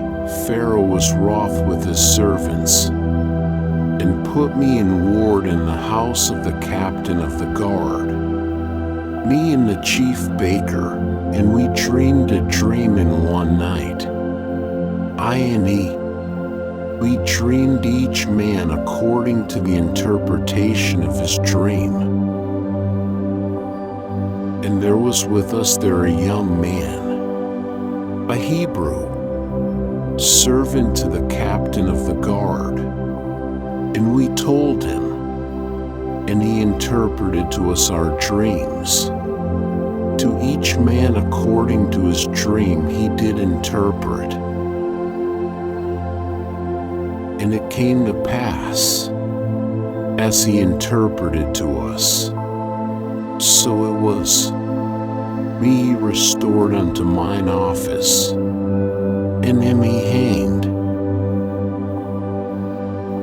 Then Pharaoh sent and called Joseph, and they brought him hastily out of the dungeon, and he shaved himself, and changed his raiment, and came in unto Pharaoh. And Pharaoh said unto Joseph, I have dreamed a dream, and there is none that can interpret it, and I have heard say of thee, that when thou hearest a dream thou canst interpret it. And Joseph answered Pharaoh, saying, It is not in me. God will give Pharaoh an answer of peace. And Pharaoh spake unto Joseph, in my dream, behold, I stood upon the brink of the river, and, behold, there came up out of the river 7 kine, fat-fleshed and well-favored, and they fed in the reed grass, and, behold, 7 other kine came up after them, poor and very ill-favored and lean-fleshed, such as I never saw in all the land of Egypt for badness. And the lean and ill-favored kine did eat up the first 7 fat kine, and when they had eaten them up, it could not be known that they had eaten them, but they were still ill-favored, as at the beginning. So I awoke, and I saw in my dream, and, behold, 7 ears came up upon one stalk, full and good, and, behold, 7 ears, withered, thin, and blasted with the east wind, sprung up after them, and the thin ears swallowed up the 7 good ears. And I told it unto the magicians, but there was none that could declare it to me.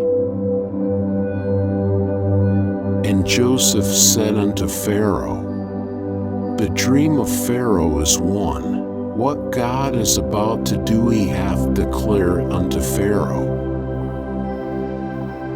The 7 good kine are 7 years, and the 7 good ears are 7 years. The dream is one.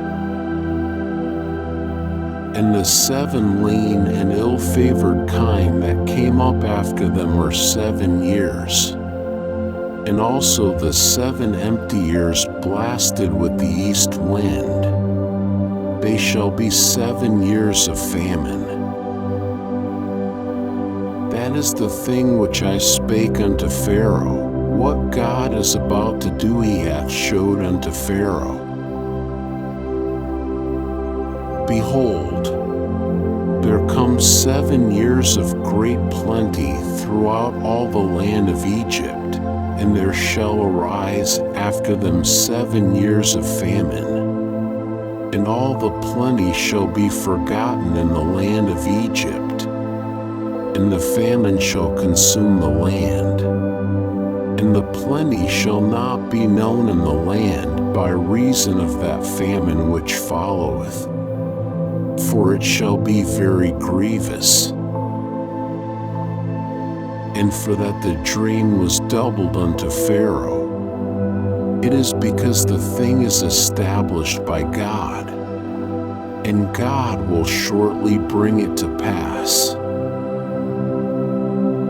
Now therefore let Pharaoh look out a man discreet and wise, and set him over the land of Egypt. Let Pharaoh do this, and let him appoint overseers over the land, and take up the 5th part of the land of Egypt in the 7 plenteous years. And let them gather all the food of these good years that come, and lay up grain under the hand of Pharaoh for food in the cities, and let them keep it. And the food shall be for a store to the land against the 7 years of famine, which shall be in the land of Egypt, that the land perish not through the famine. And the thing was good in the eyes of Pharaoh, and in the eyes of all his servants. And Pharaoh said unto his servants, Can we find such a one as this, a man in whom the Spirit of God is? And Pharaoh said unto Joseph, Forasmuch as God hath showed thee all this, there is none so discreet and wise as thou shalt be over my house. And according unto thy word shall all my people be ruled. Only in the throne will I be greater than thou. And Pharaoh said unto Joseph, See, I have set thee over all the land of Egypt. And Pharaoh took off his signet ring from his hand, and put it upon Joseph's hand, and arrayed him in vestures of fine linen, and put a gold chain about his neck. And he made him to ride in the 2nd chariot which he had. And they cried before him, Bow the knee. And he set him over all the land of Egypt. And Pharaoh said unto Joseph, I am Pharaoh, and without thee shall no man lift up his hand or his foot in all the land of Egypt. And Pharaoh called Joseph's name Zaphanath-Paneah, and he gave him to wife Asenath, the daughter of Potiphar, priest of On. And Joseph went out over the land of Egypt. And Joseph was 30 years old when he stood before Pharaoh king of Egypt. And Joseph went out from the presence of Pharaoh, and went throughout all the land of Egypt. And in the 7 plenteous years the earth brought forth by handfuls. And he gathered up all the food of the 7 years which were in the land of Egypt, and laid up the food in the cities, the food of the field, which was round about every city, laid he up in the same. And Joseph laid up grain as the sand of the sea, very much, until he left off numbering, for it was without number. And unto Joseph were born 2 sons before the year of famine came, whom Asenath, the daughter of Potiphar, a priest of On, bare unto him. And Joseph called the name of the firstborn Manasseh, for, said he, God hath made me forget all my toil, and all my father's house.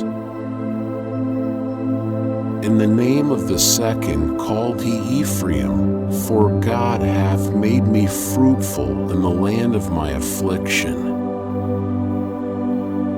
And the 7 years of plenty, that was in the land of Egypt, came to an end. And the 7 years of famine began to come, according as Joseph had said, and there was famine in all lands. But in all the land of Egypt there was bread. And when all the land of Egypt was famished, the people cried to Pharaoh for bread. And Pharaoh said unto all the Egyptians, Go unto Joseph, what he saith to you, do. And the famine was over all the face of the earth, and Joseph opened all the storehouses, and sold unto the Egyptians. And the famine was sore in the land of Egypt. And all countries came into Egypt to Joseph to buy grain, because the famine was sore in all the earth. Chapter 42. Now Jacob saw that there was grain in Egypt, and Jacob said unto his sons, Why do ye look one upon another? And he said, Behold, I have heard that there is grain in Egypt. Get you down thither, and buy for us from thence, that we may live, and not die. And Joseph's 10 brethren went down to buy grain from Egypt. But Benjamin, Joseph's brother, Jacob sent not with his brethren, for he said, Lest peradventure harm befall him. And the sons of Israel came to buy among those that came, for the famine was in the land of Canaan. And Joseph was the governor over the land. He it was that sold to all the people of the land. And Joseph's brethren came, and bowed down themselves to him with their faces to the earth. And Joseph saw his brethren, and he knew them, but made himself strange unto them, and spake roughly with them. And he said unto them, Whence come ye? And they said, From the land of Canaan to buy food. And Joseph knew his brethren, but they knew not him. And Joseph remembered the dreams which he dreamed of them, and said unto them, Ye are spies, to see the nakedness of the land ye are come. And they said unto him, Nay, my lord, but to buy food are thy servants come. We are all one man's sons. We are true men. Thy servants are no spies. And he said unto them, Nay, but to see the nakedness of the land ye are come. And they said, We thy servants are 12 brethren, the sons of one man in the land of Canaan. And, behold, the youngest is this day with our father, and one is not. And Joseph said unto them, That is it that I spake unto you, saying, Ye are spies, hereby ye shall be proved. By the life of Pharaoh ye shall not go forth hence, except your youngest brother come hither. Send one of you, and let him fetch your brother, and ye shall be bound, that your words may be proved, whether there be truth in you, or else by the life of Pharaoh surely ye are spies. And he put them all together into ward 3 days. And Joseph said unto them the 3rd day, This do, and live, for I fear God, if ye be true men. Let one of your brethren be bound in your prison house.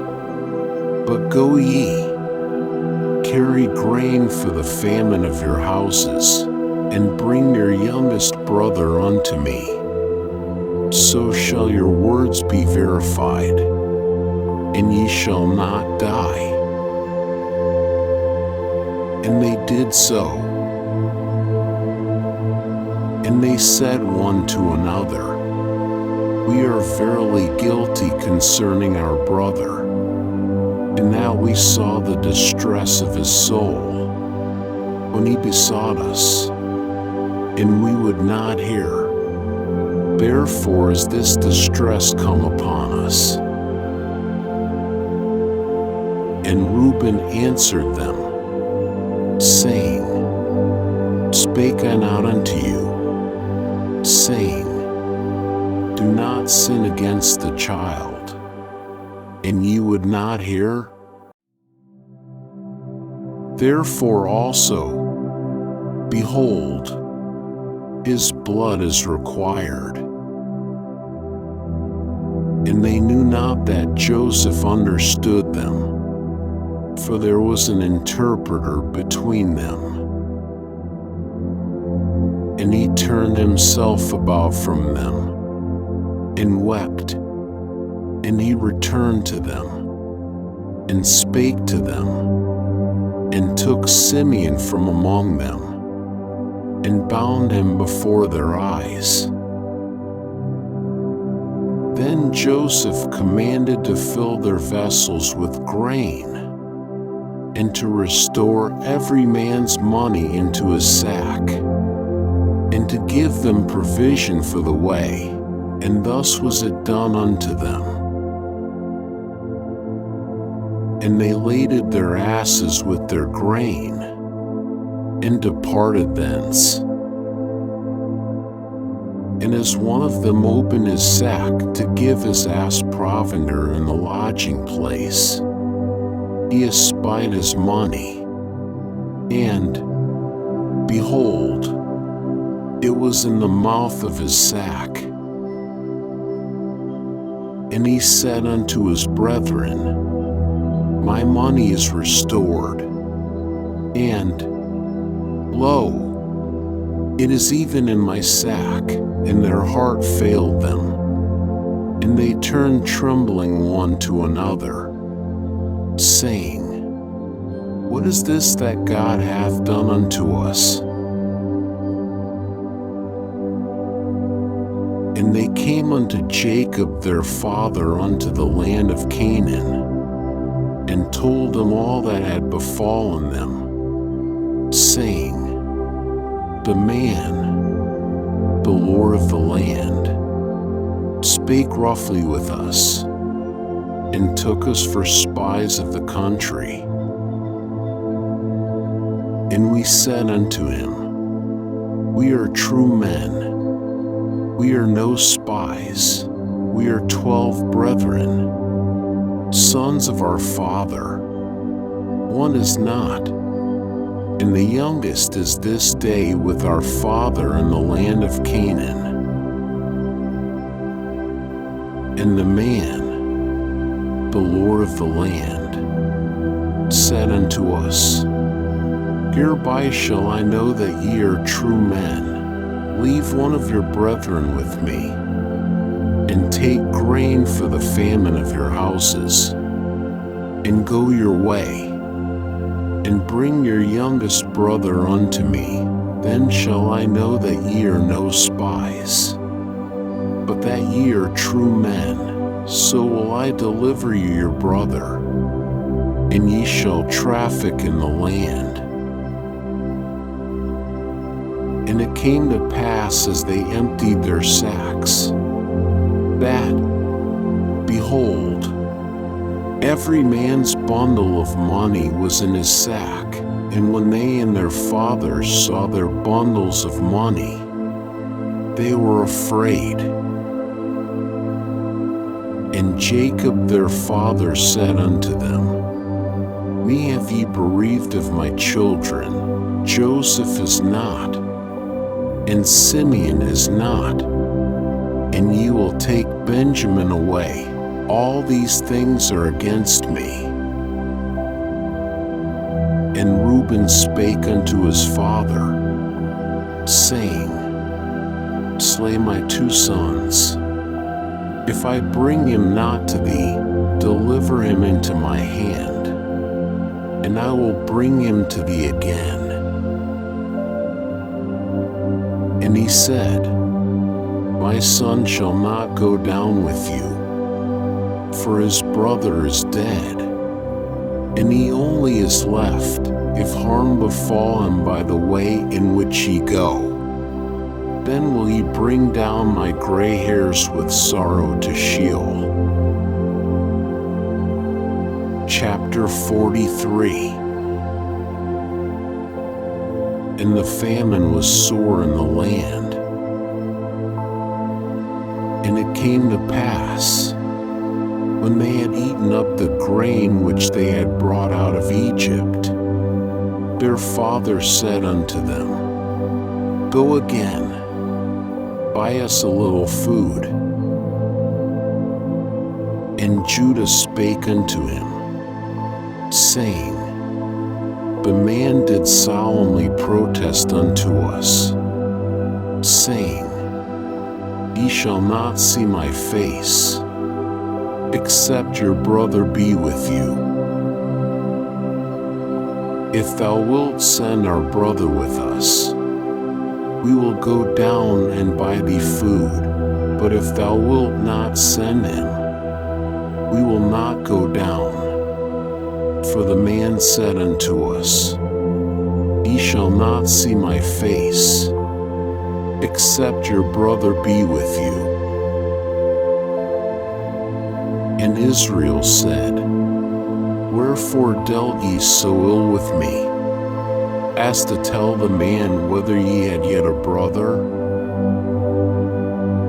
And they said, The man asked straitly concerning ourselves, and concerning our kindred, saying, Is your father yet alive?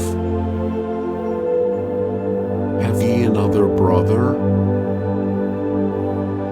And we told him according to the tenor of these words. Could we in any wise know that he would say, Bring your brother down?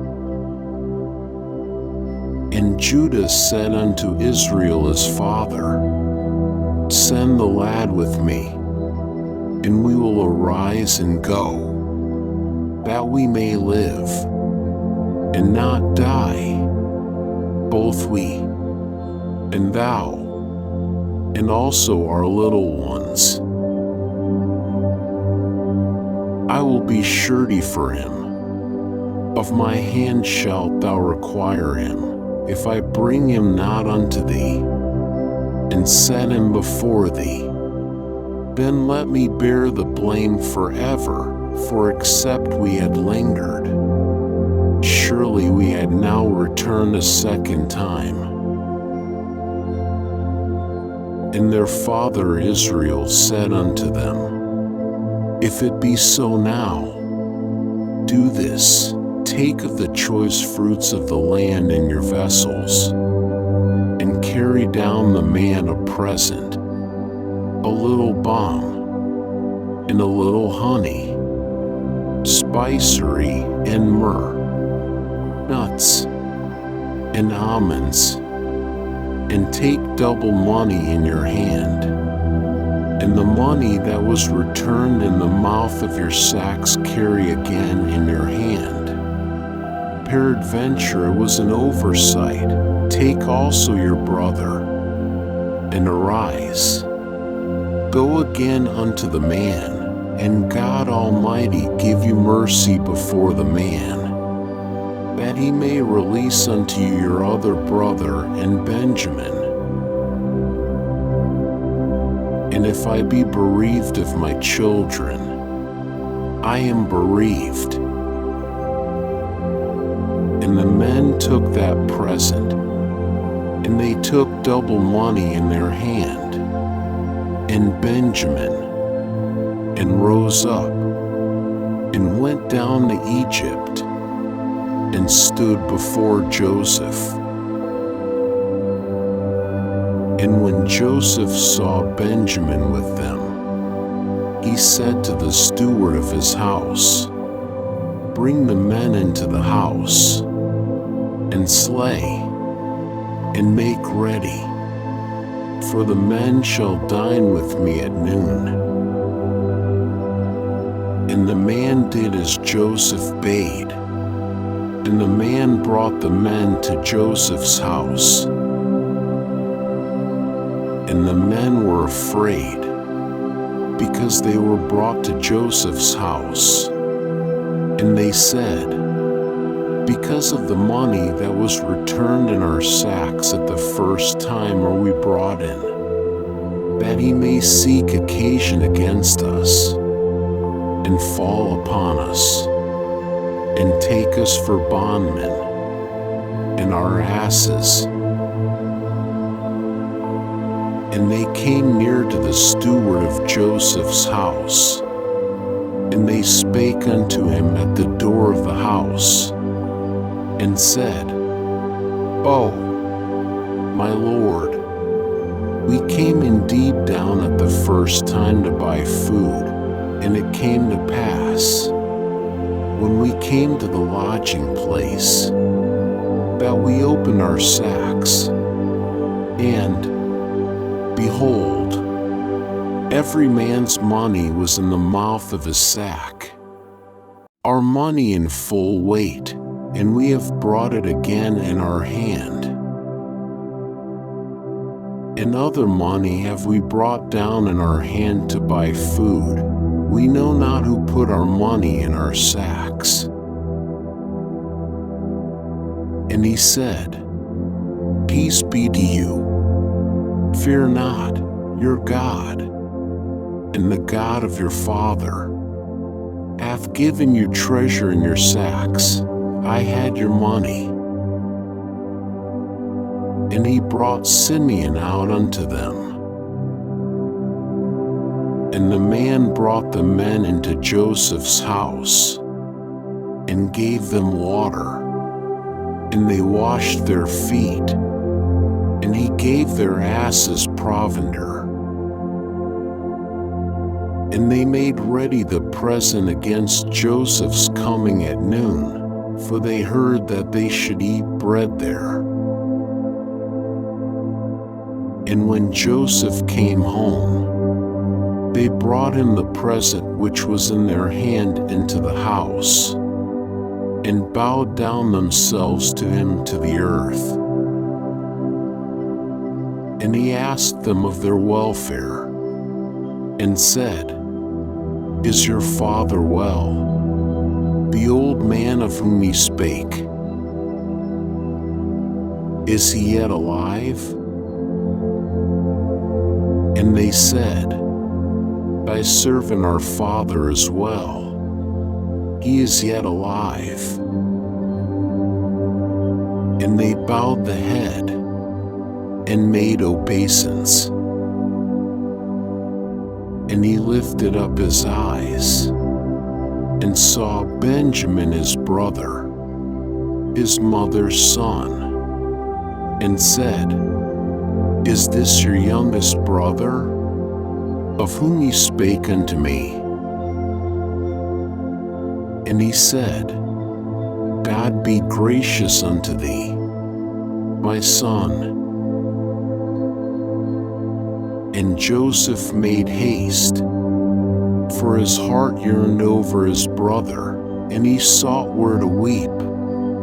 And he entered into his chamber, and wept there.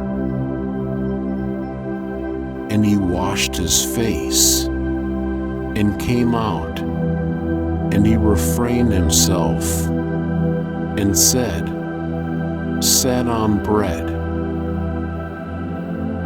And they sat on for him by himself, and for them by themselves, and for the Egyptians that did eat with him by themselves, because the Egyptians might not eat bread with the Hebrews, for that is an abomination unto the Egyptians.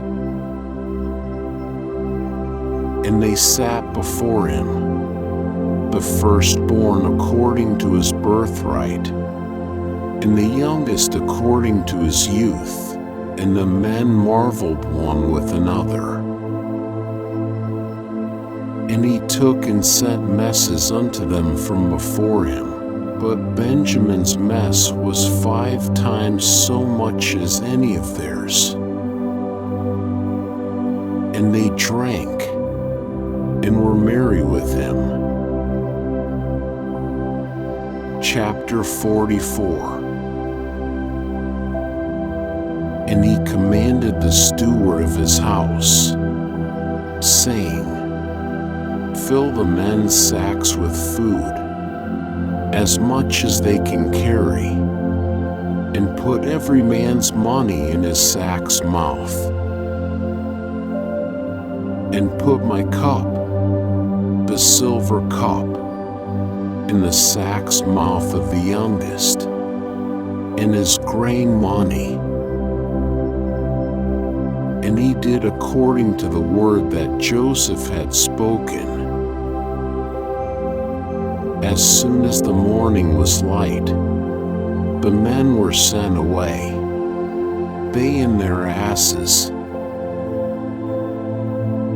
And when they were gone out of the city, and were not yet far off, Joseph said unto his steward, Up, follow after the men, and when thou dost overtake them, say unto them, Wherefore have ye rewarded evil for good?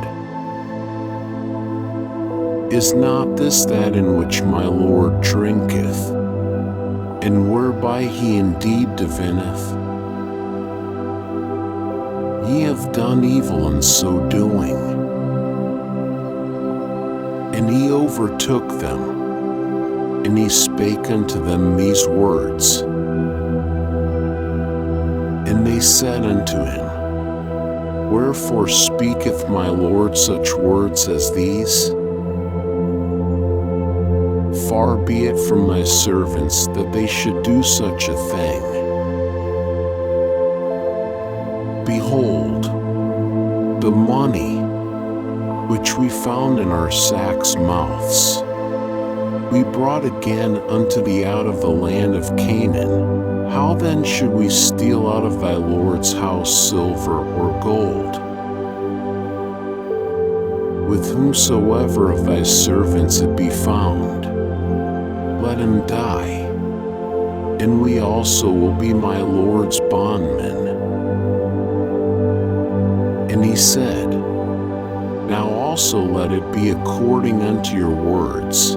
He with whom it is found shall be my bondman, and ye shall be blameless.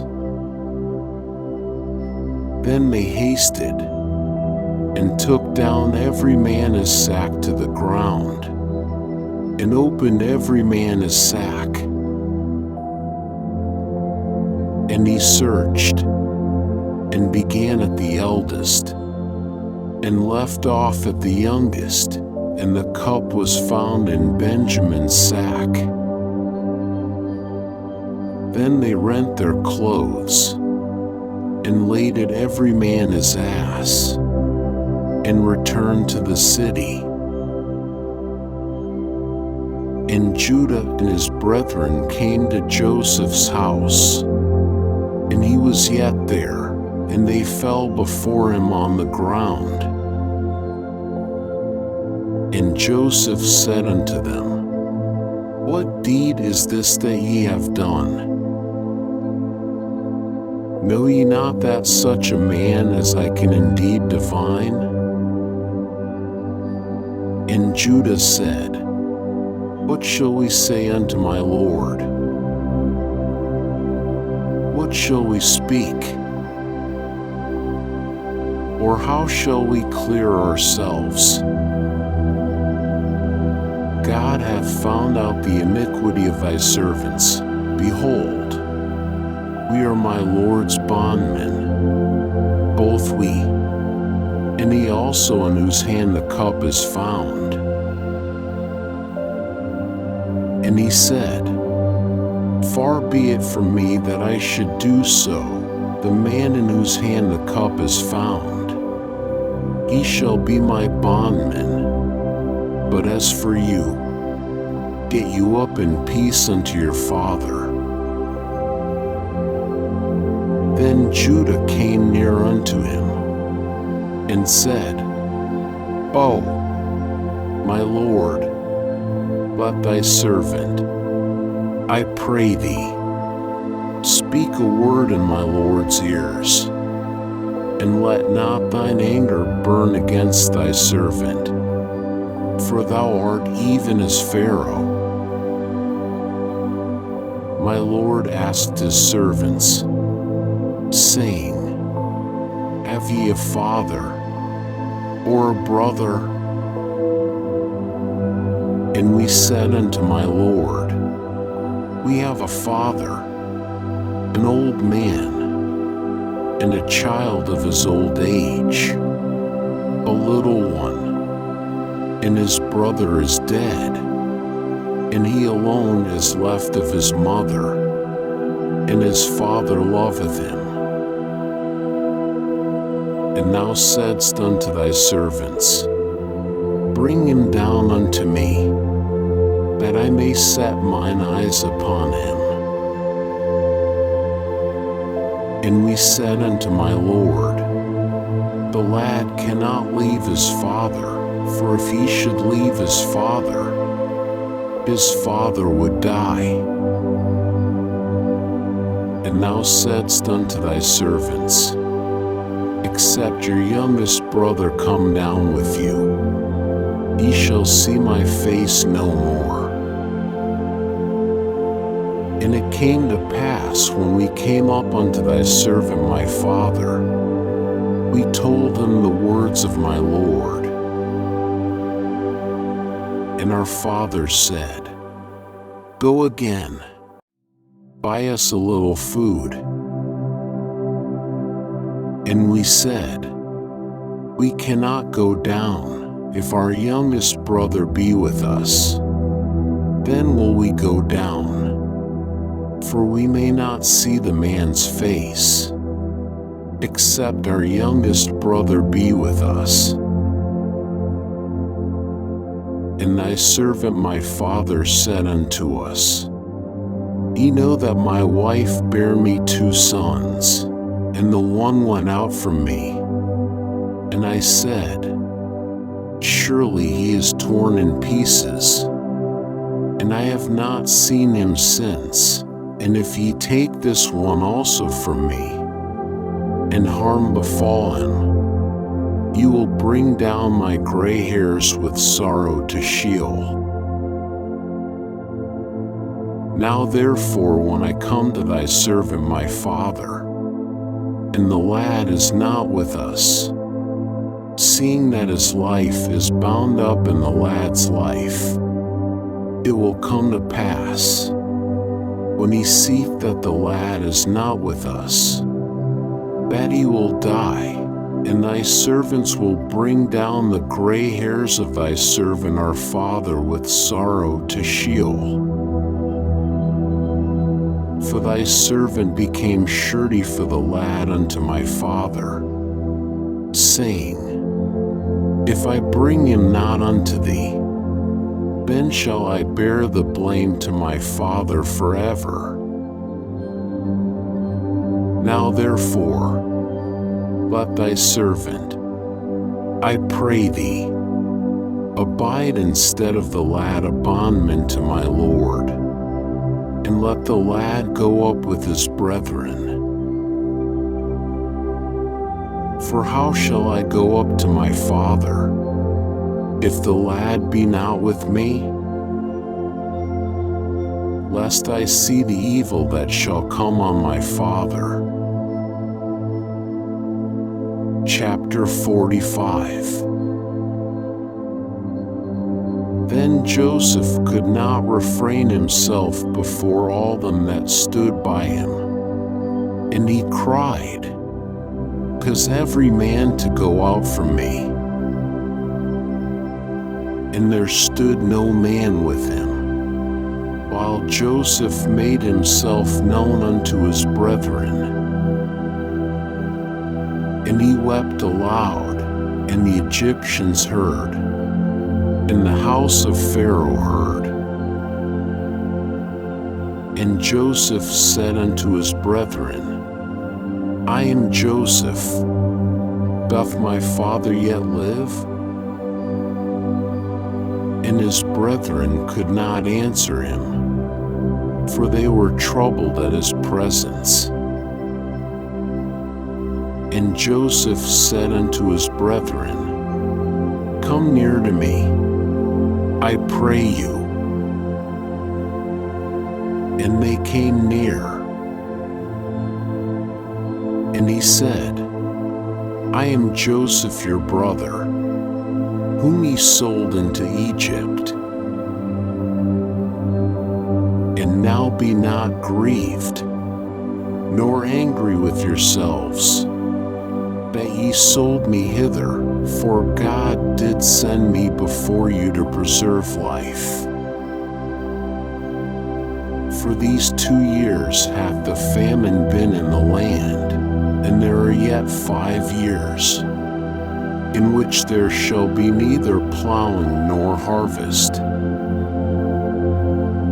And God sent me before you to preserve you a remnant in the earth, and to save you alive by a great deliverance. So now it was not you that sent me hither, but God, and he hath made me a father to Pharaoh, and lord of all his house, and ruler over all the land of Egypt. Haste ye, and go up to my father, and say unto him, Thus saith thy son Joseph, God hath made me lord of all Egypt.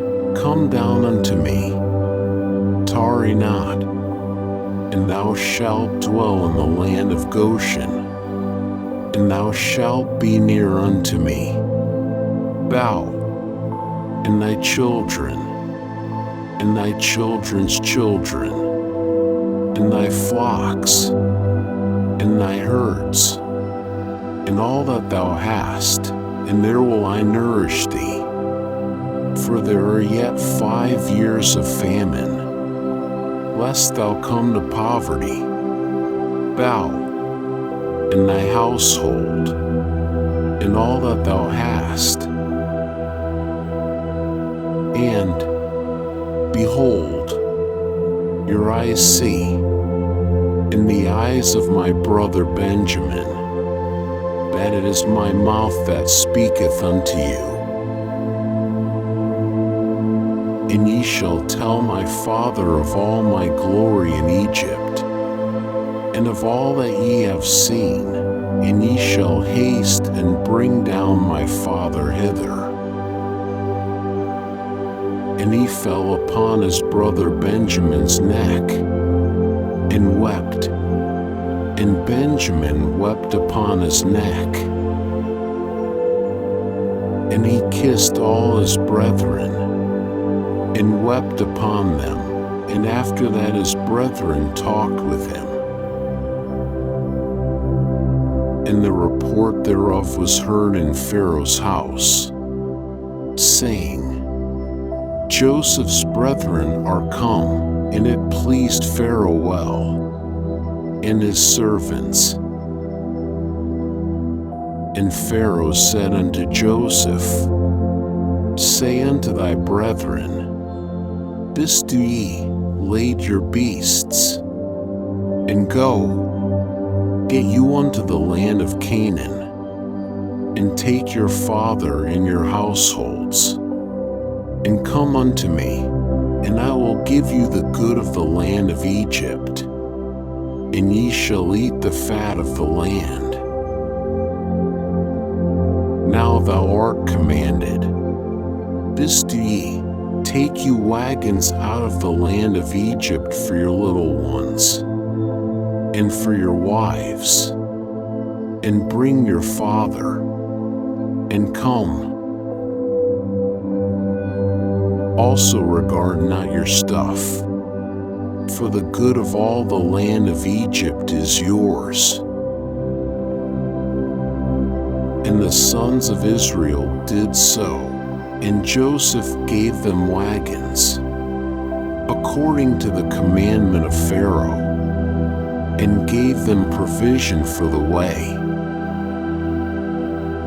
To all of them he gave each man changes of raiment, but to Benjamin he gave 300 pieces of silver, and 5 changes of raiment. And to his father he sent after this manner 10 asses laden with the good things of Egypt, and 10 she-asses laden with grain and bread and provision for his father by the way. So he sent his brethren away, and they departed, and he said unto them, See that ye fall not out by the way. And they went up out of Egypt, and came into the land of Canaan unto Jacob their father. And they told him, saying, Joseph is yet alive, and he is ruler over all the land of Egypt. And his heart fainted, for he believed them not. And they told him all the words of Joseph, which he had said unto them. And when he saw the wagons which Joseph had sent to carry him, the spirit of Jacob their father revived, and Israel said, It is enough. Joseph my son is yet alive. I will go and see him before I die. Chapter 46. And Israel took his journey with all that he had, and came to Beersheba, and offered sacrifices unto the God of his father Isaac. And God spake unto Israel in the visions of the night, and said, Jacob, Jacob. And he said, Here am I. And he said, I am God, the God of thy father. Fear not to go down into Egypt, for I will there make of thee a great nation.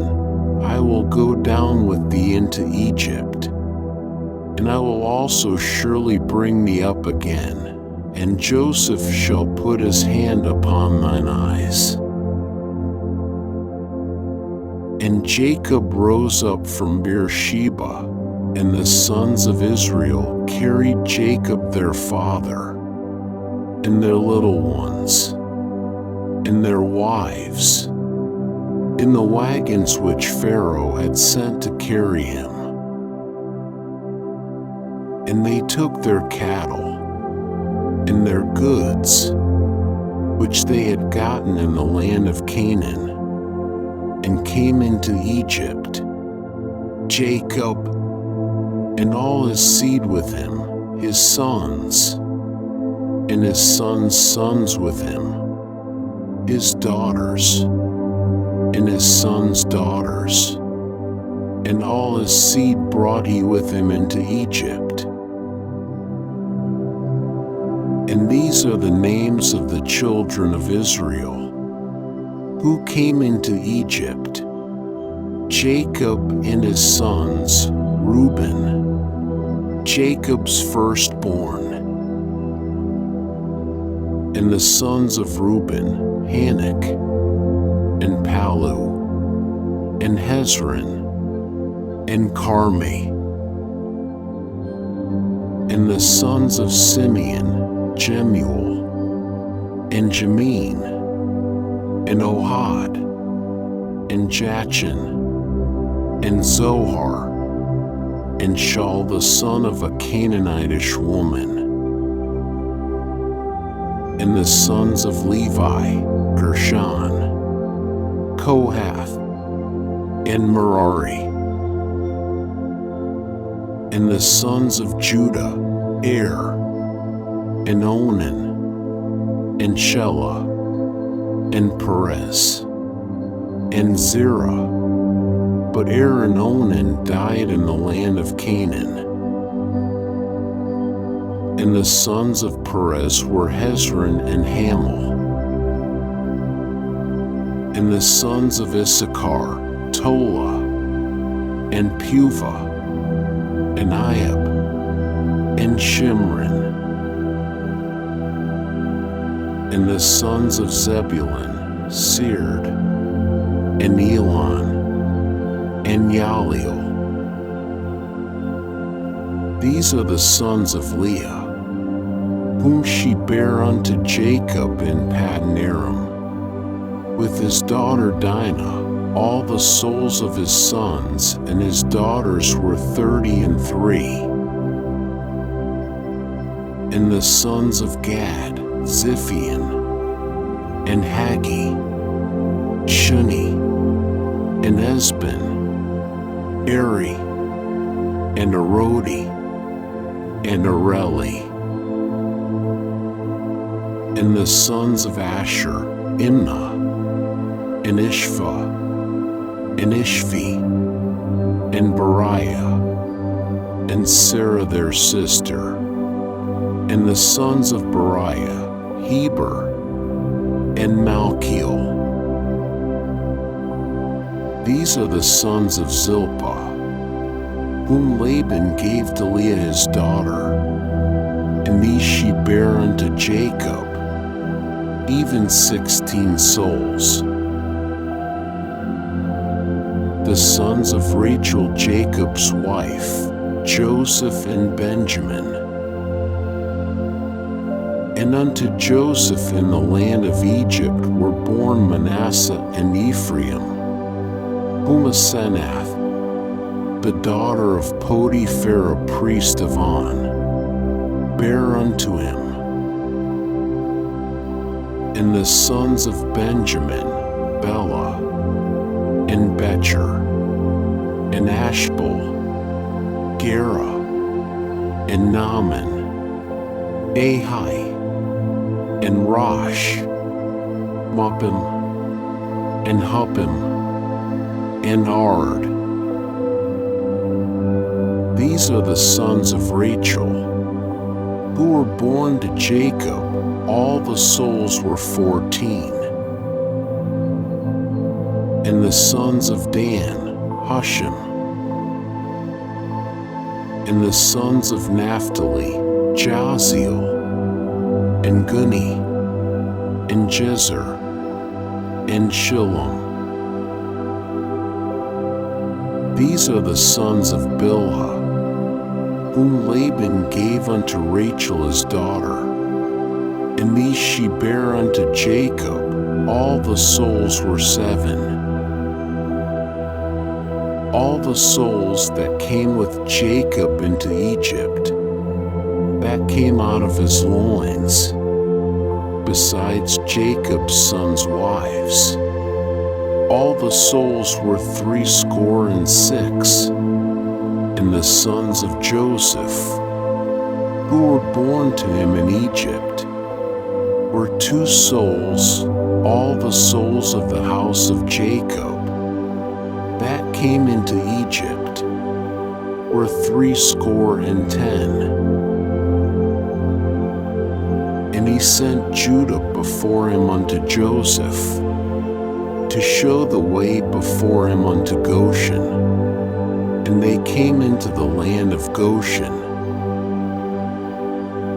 And Joseph made ready his chariot, and went up to meet Israel his father, to Goshen.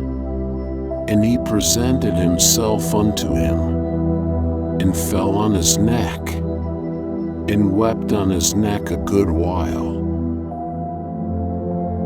And Israel said unto Joseph, Now let me die, since I have seen thy face, that thou art yet alive. And Joseph said unto his brethren, and unto his father's house, I will go up and tell Pharaoh, and will say unto him, My brethren and my father's house, who were in the land of Canaan, are come unto me, and the men are shepherds, for they have been keepers of cattle, and they have brought their flocks, and their herds, and all that they have. And it shall come to pass, when Pharaoh shall call you, and shall say, What is your occupation? That ye shall say, Thy servants have been keepers of cattle from our youth even until now, both we and our fathers, that ye may dwell in the land of Goshen. For every shepherd is an abomination unto the Egyptians. Chapter 47. Then Joseph went in and told Pharaoh, and said, My father and my brethren, and their flocks, and their herds, and all that they have, are come out of the land of Canaan, and, behold, they are in the land of Goshen. And from among his brethren he took 5 men, and presented them unto Pharaoh. And Pharaoh said unto his brethren, What is your occupation? And they said unto Pharaoh, Thy servants are shepherds, both we and our fathers. And they said unto Pharaoh, To sojourn in the land are we come, for there is no pasture for thy servants' flocks. For the famine is sore in the land of Canaan. Now therefore, we pray thee, let thy servants dwell in the land of Goshen. And Pharaoh spake unto Joseph, saying, Thy father and thy brethren are come unto thee, the land of Egypt is before thee. In the best of the land make thy father and thy brethren to dwell. In the land of Goshen let them dwell, and if thou knowest any able men among them, then and make them rulers over my cattle. And Joseph brought in Jacob his father, and set him before Pharaoh, and Jacob blessed Pharaoh. And Pharaoh said unto Jacob, How many are the days of the years of thy life? And Jacob said unto Pharaoh, The days of the years of my pilgrimage are 130 years. Few and evil have been the days of the years of my life, and they have not attained unto the days of the years of the life of my fathers in the days of their pilgrimage. And Jacob blessed Pharaoh, and went out from the presence of Pharaoh. And Joseph placed his father and his brethren, and gave them a possession in the land of Egypt, in the best of the land, in the land of Ramesses, as Pharaoh had commanded. And Joseph nourished his father, and his brethren, and all his father's household, with bread, according to their families. And there was no bread in all the land, for the famine was very sore, so that the land of Egypt and the land of Canaan fainted by reason of the famine. And Joseph gathered up all the money that was found in the land of Egypt and in the land of Canaan, for the grain which they bought, and Joseph brought the money into Pharaoh's house. And when the money was all spent in the land of Egypt and in the land of Canaan, all the Egyptians came unto Joseph and said, Give us bread, for why should we die in thy presence? For our money faileth. And Joseph said, Give your cattle, and I will give you for your cattle, if money fail. And they brought their cattle unto Joseph, and Joseph gave them bread in exchange for the horses, and for the flocks, and for the herds, and for the asses, and he fed them with bread in exchange for all their cattle for that year. And when that year was ended, they came unto him the second year, and said unto him, We will not hide from my Lord, how that our money is all spent, and the herds of cattle are my Lord's. There is not left in the sight of my Lord, but our bodies and our lands. Wherefore should we die before thine eyes, both we and our land? Buy us and our land for bread, and we and our land will be servants unto Pharaoh, and give us seed, that we may live, and not die, and that the land be not desolate. So Joseph bought all the land of Egypt for Pharaoh, for the Egyptians sold every man his field, because the famine was sore upon them, and the land became Pharaoh's. And as for the people, he removed them to the cities from one end of the border of Egypt even to the other end thereof. Only the land of the priests bought he not, for the priests had a portion from Pharaoh, and did eat their portion which Pharaoh gave them, wherefore they sold not their land. Then Joseph said unto the people, Behold, I have bought you this day in your land for Pharaoh. Lo, here is seed for you, and ye shall sow the land.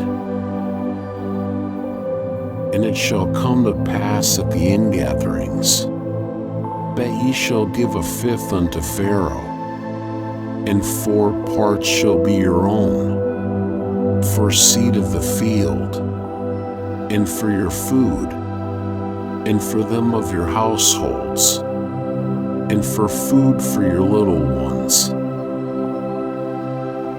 And they said, Thou hast saved our lives. Let us find favor in the sight of my Lord, and we will be Pharaoh's servants.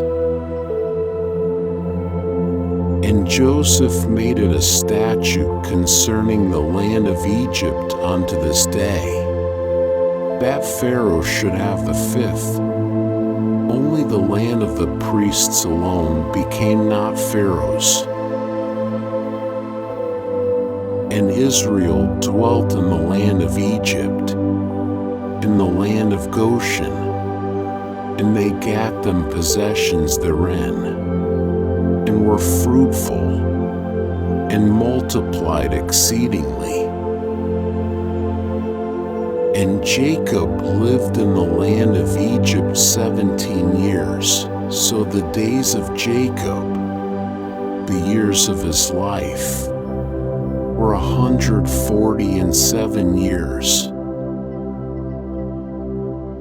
And the time drew near that Israel must die, and he called his son Joseph, and said unto him, If now I have found favor in thy sight, put, I pray thee, thy hand under my thigh, and deal kindly and truly with me, bury me not, I pray thee, in Egypt, but when I sleep with my fathers, thou shalt carry me out of Egypt, and bury me in their burying place.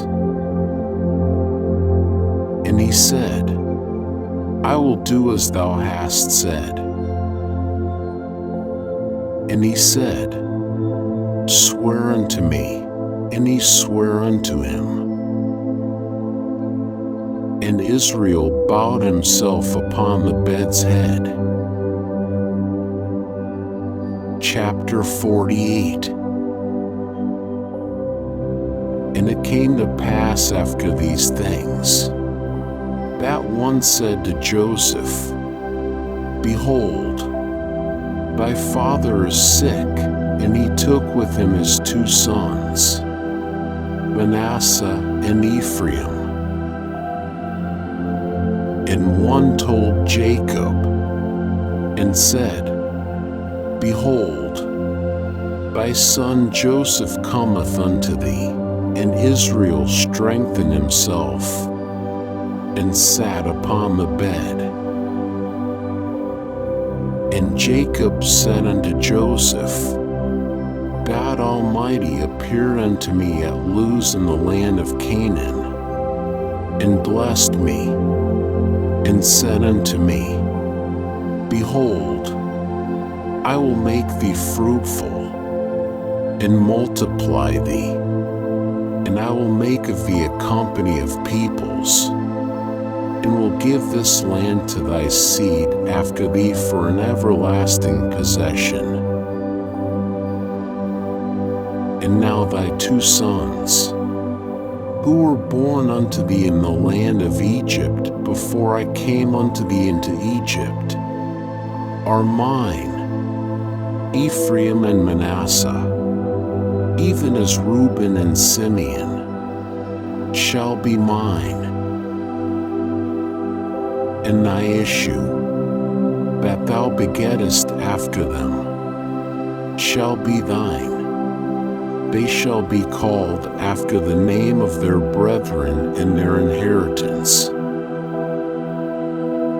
And as for me, when I came from Paddan, Rachel died by me in the land of Canaan in the way, when there was still some distance to come unto Ephrath, and I buried her there in the way to Ephrath, the same as Bethlehem.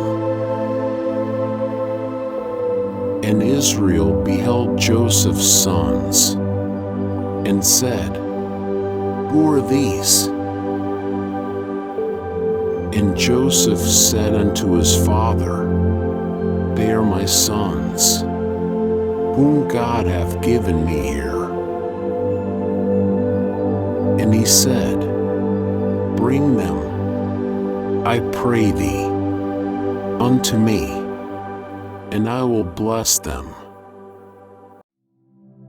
Now the eyes of Israel were dim for age, so that he could not see. And he brought them near unto him, and he kissed them, and embraced them. And Israel said unto Joseph, I had not thought to see thy face, and, lo, God hath let me see thy seed also. And Joseph brought them out from between his knees, and he bowed himself with his face to the earth.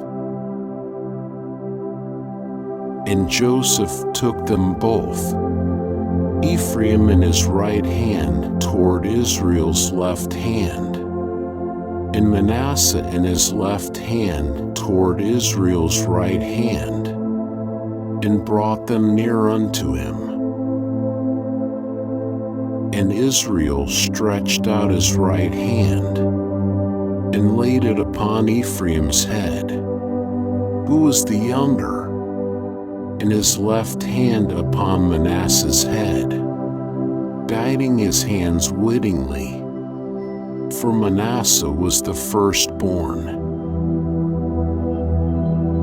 And he blessed Joseph, and said, The God before whom my fathers Abraham and Isaac did walk, the God who hath fed me all my life long unto this day, the angel who hath redeemed me from all evil, bless the lads, and let my name be named on them, in the name of my fathers Abraham and Isaac, and let them grow into a multitude in the midst of the earth.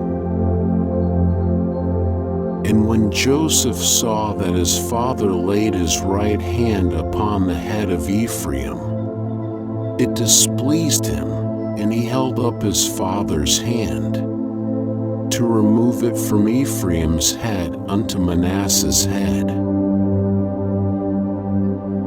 And Joseph said unto his father, Not so, my father, for this is the firstborn.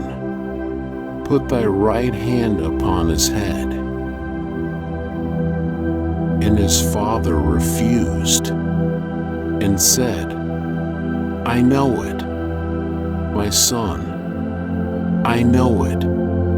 He also shall become a people, and he also shall be great, howbeit his younger brother shall be greater than he, and his seed shall become a multitude of nations. And he blessed them that day, saying, In thee will Israel bless, saying, God make thee as Ephraim and as Manasseh. And he set Ephraim before Manasseh. And Israel said unto Joseph, Behold, I die, but God will be with you, and bring you again unto the land of your fathers. Moreover, I have given to thee one portion above thy brethren, which I took out of the hand of the Amorite with my sword and with my bow. Chapter 49. And Jacob called unto his sons, and said, Gather yourselves together, that I may tell you that which shall befall you in the latter days. Assemble yourselves, and hear, ye sons of Jacob, and hearken unto Israel your father. Reuben, thou art my firstborn, my might, in the beginning of my strength, the preeminence of dignity, and the preeminence of power. Boiling over as water, thou shalt not have the preeminence, because thou wentest up to thy father's bed. Then defiledst thou it. He went up to my couch. Simeon and Levi are brethren. Weapons of violence are their swords. O my soul, come not thou into their council, unto their assembly. My glory, be not thou united. For in their anger they slew a man, and in their self will they hocked an ox. Cursed be their anger, for it was fierce, and their wrath, for it was cruel. I will divide them in Jacob, and scatter them in Israel. Judah, thee shall thy brethren praise, thy hand shall be on the neck of thine enemies. Thy father's sons shall bow down before thee. Judah is a lion's whelp. From the prey, my son, thou art gone up, he stooped down. He couched as a lion, and as a lioness. Who shall rouse him up? The scepter shall not depart from Judah, nor the ruler's staff from between his feet, until Shiloh come, and unto him shall the obedience of the peoples be.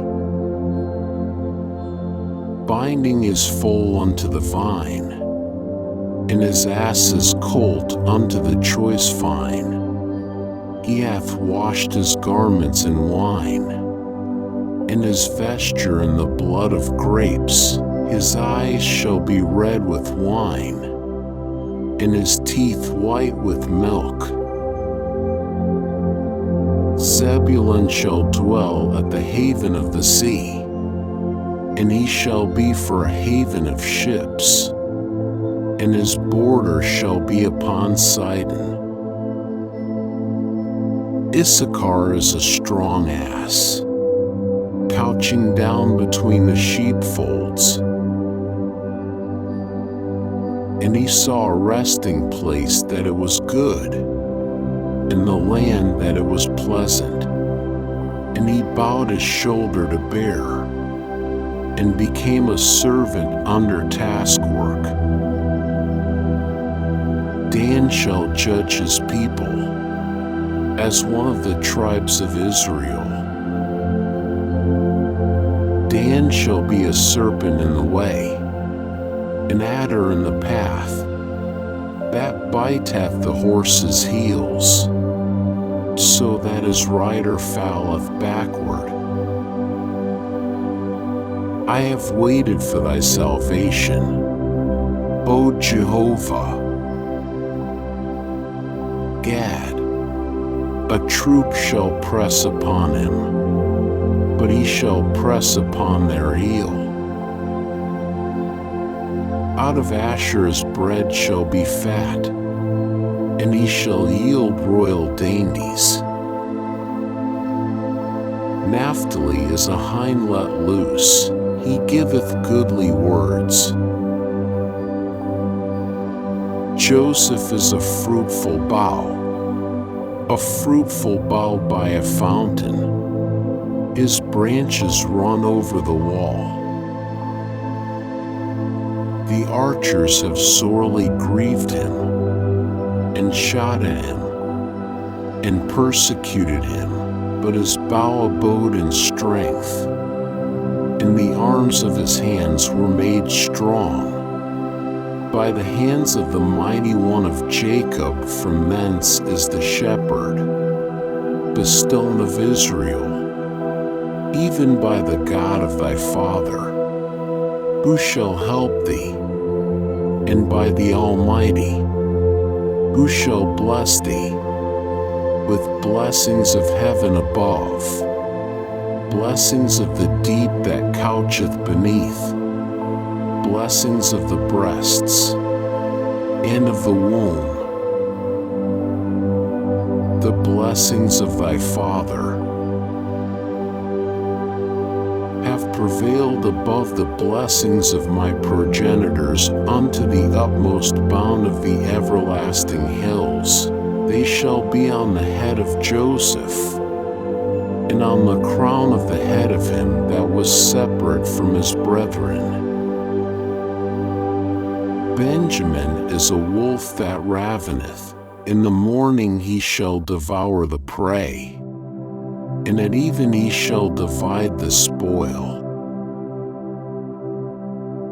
All these are the 12 tribes of Israel, and this is it that their father spake unto them and blessed them.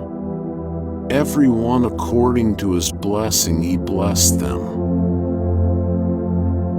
And he charged them, and said unto them, I am to be gathered unto my people. Bury me with my fathers in the cave that is in the field of Ephron the Hittite, in the cave that is in the field of Machpelah, which is before Mamre, in the land of Canaan, which Abraham bought with the field from Ephron the Hittite for a possession of a burying place. There they buried Abraham and Sarah his wife. There they buried Isaac and Rebekah his wife. And there I buried Leah, the field and the cave that is therein, which was purchased from the children of Heth.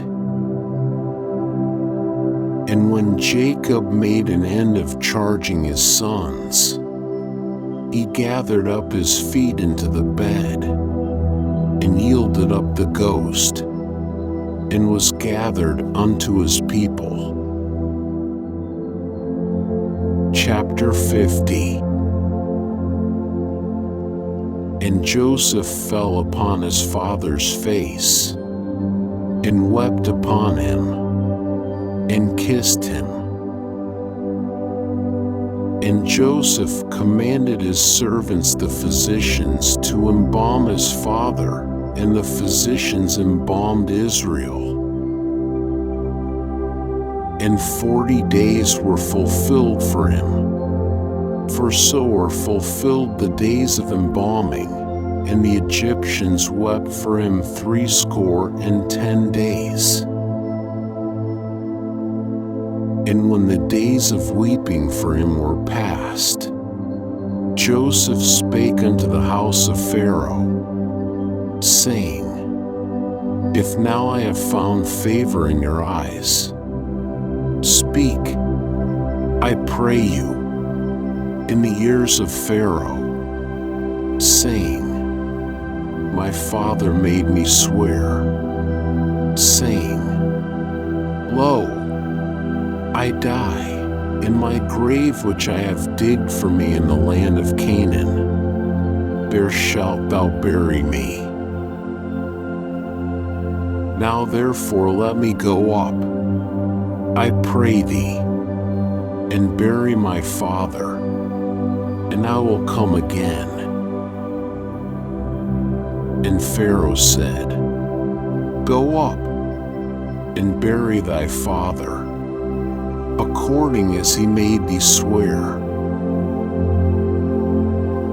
And Joseph went up to bury his father, And with him went up all the servants of Pharaoh, the elders of his house, and all the elders of the land of Egypt, and all the house of Joseph, and his brethren, and his father's house, only their little ones, and their flocks, and their herds, they left in the land of Goshen. And there went up with him both chariots and horsemen, and it was a very great company. And they came to the threshing floor of Atad, which is beyond the Jordan, and there they lamented with a very great and sore lamentation, and he made a mourning for his father 7 days. And when the inhabitants of the land, the Canaanites, saw the mourning in the floor of Atad, they said, "This is a grievous mourning to the Egyptians," wherefore the name of it was called Abel-Mizraim, which is beyond the Jordan. And his sons did unto him according as he commanded them, for his sons carried him into the land of Canaan, and buried him in the cave of the field of Machpelah, which Abraham bought with the field, for a possession of a burying place, of Ephron the Hittite, before Mamre. And Joseph returned into Egypt, he and his brethren, and all that went up with him to bury his father, after he had buried his father. And when Joseph's brethren saw that their father was dead, they said, "It may be that Joseph will hate us, and will fully requite us all the evil which we did unto him." And they sent a message unto Joseph, saying, "Thy father did command before he died, saying, So shall he say unto Joseph, Forgive, I pray thee now, the transgression of thy brethren, and their sin, for that they did unto thee evil. And now, we pray thee, forgive the transgression of the servants of the God of thy father." And Joseph wept when they spake unto him. And his brethren also went and fell down before his face. And they said, "Behold, we are thy servants." And Joseph said unto them, "Fear not, for am I in the place of God? And as for you, ye meant evil against me, but God meant it for good, to bring to pass, as it is this day, to save much people alive.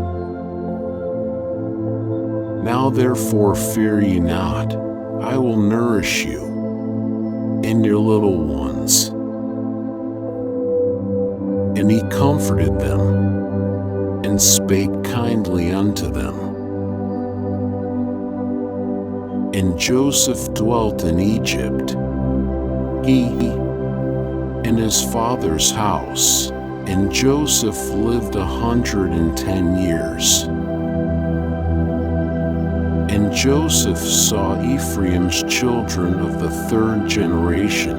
The children also of Machir the son of Manasseh were born upon Joseph's knees. And Joseph said unto his brethren, "I die, but God will surely visit you, and bring you up out of this land unto the land which he sware to Abraham, to Isaac, and to Jacob. And Joseph took an oath of the children of Israel, saying, God will surely visit you, and ye shall carry up my bones from hence. So Joseph died, being 110 years old, and they embalmed him, and he was put in a coffin in Egypt,